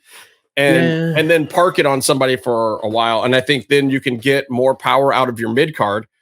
And they do this all the time with the US title, especially in WWE. Yeah. And it helps. It helps the mid card. It doesn't help the belt. Don't get me wrong. The US title itself is a joke because, it does not have the prestige from them doing stuff like this. But at the same time, that stupid US title has elevated a lot of the mid card. You get a lot of exciting mid-card players in WWE from really short US title runs. Yeah, I personally, that's a viable option for sure, but I would not choose that route. I like the TNT title as being the big championship match that you're going to see on most of the shows. But do you like that champion being Miro? I don't know that Miro needs it. I think he needs it right now. I think he's had I think he deserves it. I don't know that he needs it. Well, I think he's had a very, very good character arc and build up in AEW. As you look at how things played out and with things were brought down and then brought back up with build ups, I think Kip was a perfect foil. Everything was a perfect foil where he comes in and at the end of the day, he gets to bully and beat up this other dude and look like a more of an unhinged monster. And also that guy's taking a pinfalls for a lot of his earlier stuff as he finds his way. And I think he is exactly primed right now. He's been in all the matches, win or lose, he's looked like an unhinged monster fighting 3 guys at once. And I think he's primed that he needs to show it now. He needs to have a run. Miro's in a similar spot to Cross. He needs the opponent. Like the fact that they're going back to Balor for Cross irritates me. Miro and Archer is good. Yes. I think both of these guys need this feud. And I think it needs to mean something too, which makes it seem a little weird that they're kind of going right into it. But again, that doesn't mean anything. Britt Baker and Thunder Rosa went right into it, and they came back and found a way to get 3 or 4 matches. Like exactly what we predicted was going to happen with them. Do enough to propel Britt Baker to the title shot. They could have a really, and they actually did that with her. Like nobody questions Britt Baker facing off against Sheeta now after that match she had with Thunder Rosa with the tax and all that shit. How is she honestly, not the favorite? I expect Britt to win. Yeah, who doesn't expect Britt to win at this point? They have to take the belt off Sheeta. They have to. Great. She did great. She represented but it's stalling the improved. division. It's nothing against Sheeta at all. Sheeta would be a great champion. And maybe they even swing the belt back around to her at some point in time, but they can't build their division with Sheeta as champion. Because she's too good. She's had the run. Yeah. It's like one of those things where like, you need a Miz or a Baron Corbin or one of those kind of guys to have the belt every now and then in WWE because it raises the credibility of all the challengers. Yeah. And Britt raises the credibility of all the challengers because all of a sudden you believe that anybody can beat her any week. Yeah. And then Britt's got to find a way to win. It's like the Alexa Bliss run that she had over in WWE as champ for a while. That was great because you knew that every one of those girls in that division could beat Alexa Bliss, but also that Alexa had enough talent that maybe she could beat him on her own, or maybe she finds a way to sneak one out. Yeah. That she always had to be resourceful and good. And I think that Britt is in the perfect position to take on that mantle and not be as good as Sheeta because clearly she's not as good as Sheeta. No, but it's not supposed to be. But you're doing a little bit of a shift where Sheeta, I think, especially being a Kenny project from Japan who has that legitimacy in the ring. Yeah, that's the attempt to bring that legitimacy to the women's division as it's forming. And say what you will about that, but that's right that now motivation. You're putting Sheeta's belt on Britt Baker, which is way better than putting the AEW women's belt on Britt Baker. Yes, it makes it a lot better. But also, you want the Red Velvets and the Penelopes and all these people. Yeah. You want them to be able to be credible in a match against Britt Baker. This is how you make an exciting division. This is what they used to do in NXT's women's division. Why it's still hot to this day. Is you have to have the champ be able to have credible challenges and big Io matches. really ran out of that too, which they almost couldn't get out of after Rhea Ripley doesn't beat her. But I also think it's really benefiting them now to have all these segments. You have to have Britt at least one segment of show. She has transcended, division or match or whatever. She's a star that needs to have her face on the show, whether it's her segment or her talk show or whatever. So that's great. You're looking for stars like that are forcing you to put them on TV, and hopefully she wins. And now you have your champ. You have your belt. What's that? No, Allie, you can't have a title shot yet. Not yet. Soon. Allie wants a title shot too.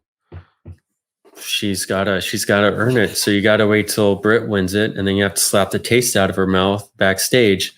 And then mostly the slapping the taste out of her mouth backstage. Let's start with a couple hot promos, and then we'll get to that whole in-ring. She is so good with Bullet and the Blade, by the way. Yeah. So good. She's coming into her own too. It's a good role for her. I think, I'd like to see them do some more with Penelope. What's Dark Order's girl's name that got injured? Anna. Yeah. Oh my God. She was so perfectly poised in the best position. Yeah. That's just so tragic. Like I hope she's back. Chris Statlander's in better than ever. She's in a great position, but they got to be careful with her. She's a little Rhea Ripley-ish in the fact that, she looks like a legit monster, world beater for these girls. She and Jim Ross in his old Okie ways was trying to like tiptoe around the landmines, making this point, but great on her for coming back from a horrible, horrible knee injury in better shape. Yes. In better, I'd like to see Statlander versus Thunder Rosa. I mean, like if Britt gets tied up somewhere else, I think that might be a good secondary feud in that division if they still have the enough access to Thunder Rosa, which I believe they do. Could you imagine if Statlander does the nose boot to Thunder Rosa? Oh, what Thunder Rosa would do back? Oh my God, she'd sit on her face. All right. I'll pay $40 to watch that. More squash matches that end like that, please. It totally ruined it when they were friends backstage. I mean, maybe that's why they're friends backstage. Maybe afterwards, Jasmine was like, "Hey, now what's up, girl?" Maybe there wasn't any botch. I mean, a guy can dream, right? A guy can dream. Someone's been on the road a little too long. Oh no. Anyway, Byron, is there anything else that you wanted to throw out there about anything this week? I'm gonna go eat dinner. I'm gonna go sit on the beach. NXT, I think the 2 out of 3 with Kushida and Santos Escobar was awesome. I was very distracted watching all of NXT, and I was also trying to not even watch that match, and they drew me in. And I thought it was great. They're the 2 best cruiserweights in the world right now. I'm not going to say they're the best luchadors. There's luchadors out there that are better, but in the WWE, of the cruiserweights that are in the WWE, they really are the 2 best. I think they're 2 of the best. I mean, Kushida, I think, left Japan to get out of cruiserweight stuff, maybe, but they're 2 of the best performers on NXT. Kushida doesn't have a character or a lot of motivation. I think they're 2 of the best performers in the WWE. Yes. Period. But like giving him ring performers. Putting the belt on Kushida gives him a little bit more of that character to give him significance to put on TV. And no. Well, here's the thing. Here's the thing I'm going to say about Kushida. Enjoy it now, Byron, because this is all he's getting. This is not going to be some prolonged run. He's not going to remain some WWE superstar well into the future. They're going to give him his push now. He's going to get his little run. He's going to have his storylines, and then he's going to be some faceless mid-card guy for the rest of his career at WWE. He'll be the next Tajiri. He'll be getting coffee. He's going to be Tajiri. Absolutely. Yes. 110%. That's it. That's what you get. He's going to get his little pop. He's going to have his, Crash Holly moment, and then that's all they're going to give him. Oh, man. It's going to be sad to see him go for the 24/7 belt, but as long as he can pay the bills. I'm just saying, that's what it is. But But there's also a way to milk that. If you look at those guys, Elias, R-Truth, you look at some of those guys that they'll come in, they'll do a comedy spot, they still get to wrestle. Like Ron the Truth Killings, that dude can still go as good as some of the 20-year-old guys. You can't tell me Austin Theory is a better wrestler than Ron Killings. No. But Ron, he gets his little bit of money. He lives just fine. He comes in, he does his comedy spots, which he likes doing. They're not demeaning to him at all because he actually likes them and finds ways to make them funnier and goes with it because he's a silly dude and he likes to rib people and that's just him. But he's also a top athlete and competitor. The guy goes to the gym every day for 4 hours still, and I don't even know how fucking old he is. And he goes to the ring and he still does those spinny, flippy things with all the shit on his pants. Like he can still do all of that. And Kushida could be one of those guys too. I mean, look, what's wild? Shinsuke's starting to fall into that category, which is super sad to me because I just feel like Shinsuke could be, still the top guy. Shinsuke, if they get it right. He's been coasting for forever. Could you imagine a real 3-month feud with Roman Reigns and Shinsuke? A real one. Like a New Japan feud, New Japan Shinsuke. Yeah. Yeah. Can you imagine that? That would be a top draw. That would be the money. And they could rehabilitate Shinsuke and do that overnight if they wanted to, but they don't want to. But here's the thing about the wrestling fans, and we're a Lucha Underground podcast, and this one of the big things about Lucha Underground was when the fans learned that they could trust the show, then you buy into everything and you enjoy everything, and the characters and the stories and people don't trust are all great. And then by the end of Lucha Underground, when it was getting whitewashed, the ratings were probably better than ever. But man, they do it for AJ Styles, they do it for Daniel Bryan. Why can't they do it for Shinsuke? Why can't they just send him up the ladder to the top of the card for a few months every now and then they bring him back down, let him settle into just being a draw, a mild draw, just like AJ. Also AJ comes in and out of top guy all the time. AJ's great, and he also has made and got walked in and introduced by Jericho into the WWE machine. But also he's been there long enough. He's one of their guys they know how to use. Shinsuke isn't. They still call him the artist known as Shinsuke Nakamura, and they don't know what to do with him. He acts all weird and spazzy, and they don't get it. They can't sell Happy Meals. They don't know how to sell Happy Meal that way, And so he's everything that makes him special is ultimately a detriment to him with all the writers and Vince McMahon and all that. So and then also on the flip side, he's making a decent paycheck surfing and eating all the ramen he wants, and he's happy. And he's not, so he's not pushing it. He knows where he's at. He knows he's getting paid to retire. He should have Orange Cassidy's gimmick, except do it in WWE. Kind of the chill, weird guy that who's just leaning back on the ropes before the match starts, and then the match starts, and all of a sudden he's like this shoot fight guy. He was like that, and then he'd try and legit stomp your head through the mat like a murder. If you didn't move fast enough, you would be murdered. Well, that's right, and then they should sell that and play it up. I don't know. But the thing is, they teach the audience that. You got any other NXT notes? The Rhea Ripley, no, not Rhea Ripley. The Mercedes Martinez, Raquel Welch match. Yeah, neither of them is a white chick from Australia. One can hope. Was awful. Yeah, was bad. Raquel, by the way, is not Rhea Ripley, and that's what they slaughtered her as. And whatever, it's NXT, and let her find a way and get there. There's no one else to put in that spot, but that match sucked. And Mercedes Martinez is good, but she's not good enough to wrestle a broomstick. Oh, wow.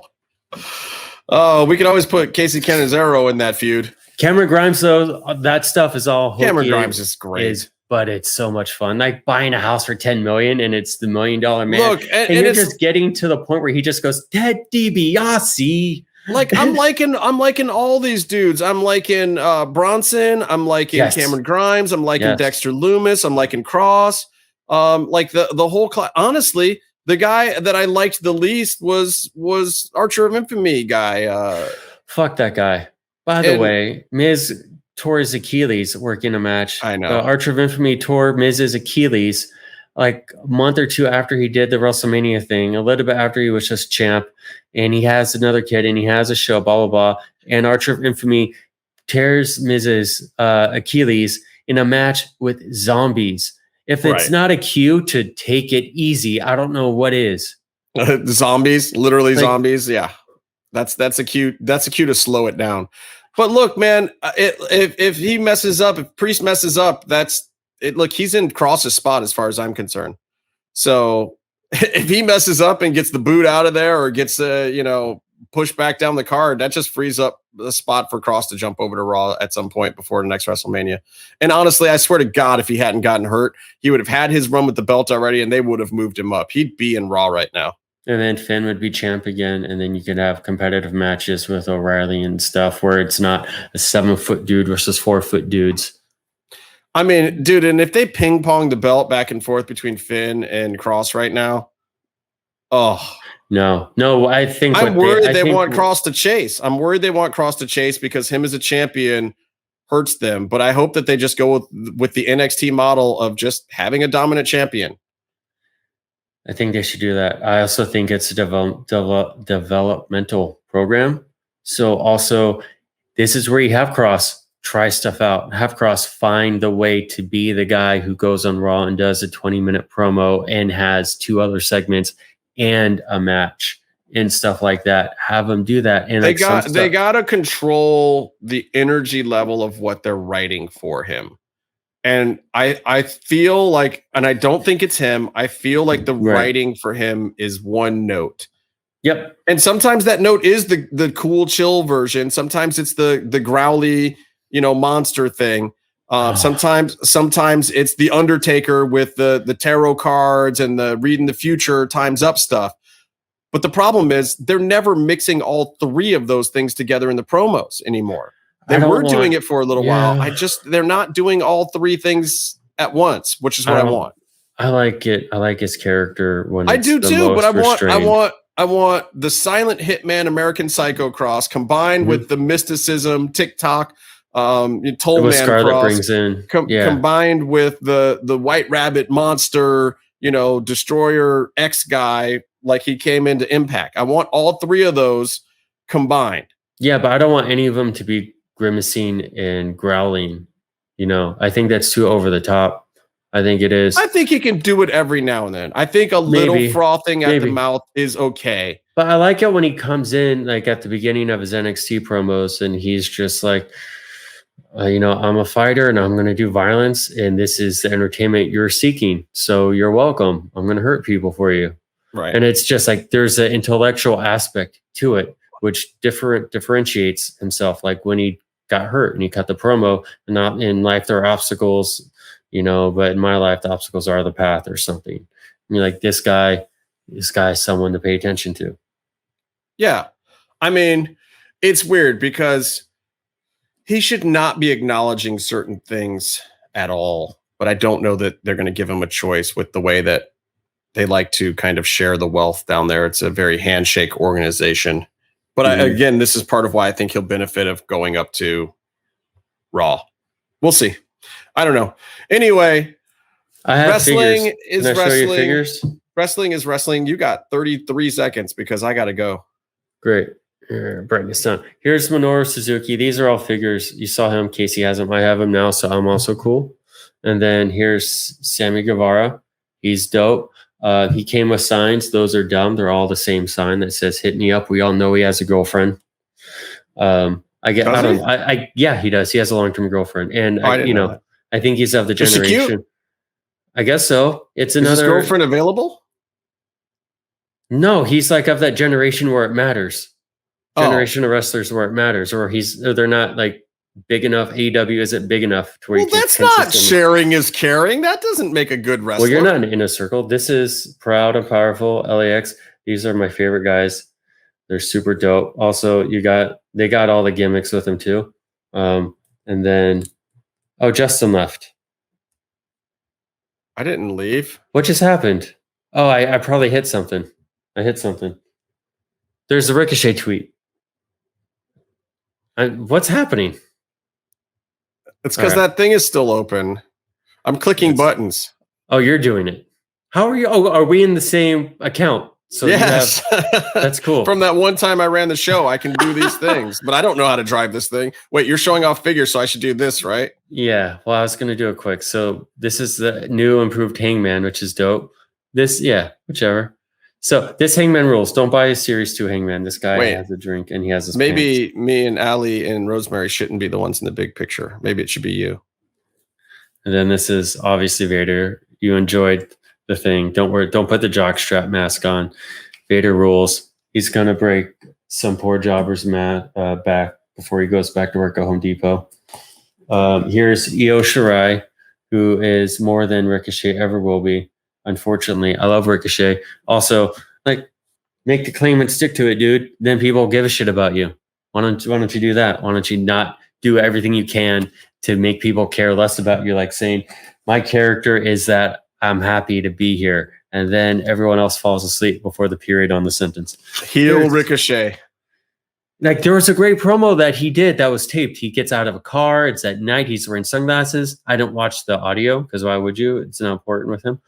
But it looked like a legit promo and it looked good. Like he had attitude and you're like, oh, this guy's a big deal. Whatever. You could produce him. Swerve actually knows how to do that gimmick and they still can't they just need to let him write his own shit for a little bit. They're making Swerve. I mean, what is it? Is it like a Travis Scott gimmick they're trying to do? It's dope though. It's dope. I just want them to like follow through with it this time. Just let it go. It's the same. It's the same gimmick Chris Bay was doing 2 months ago. But beside that, let's let Swerve have it and actually run with it. See what happens. I mean, but how many Nature Boys were there? You know, it's like whatever. Let him do his thing. Let him actually like have a push for more than 3 weeks. Correct. And if it's working for him, let him go. Yeah. Go. Here's What do you other got? guys? This is Fat Hardy, and then this is the Good Kenny. They're just still in the box. Oh. And I got some other ones. I ordered the 2-pack for the Lucha Why do you have all store. these toys here? You're not even at your home in California. I am at my home in California. Oh, you're at home? You're on the bar? That's Is that where you are? That's the living room. Yeah. Oh, wow. I thought you were still on the road. So I have this here, and I think it sounds better than it. Also, like I was already set up here to do a thing. This sounds better than your other room. I think it does. Something about that room is canceling out your sound over there in that corner. It's weird. It's all weird. Yeah. Anyway. But I have the mic placed somewhere else, so maybe it'll be better moving forward. But also, this looks cool. Hey, Byron, you know what? There was one other thing I wanted to tell you. Stay calm and stay in the mix.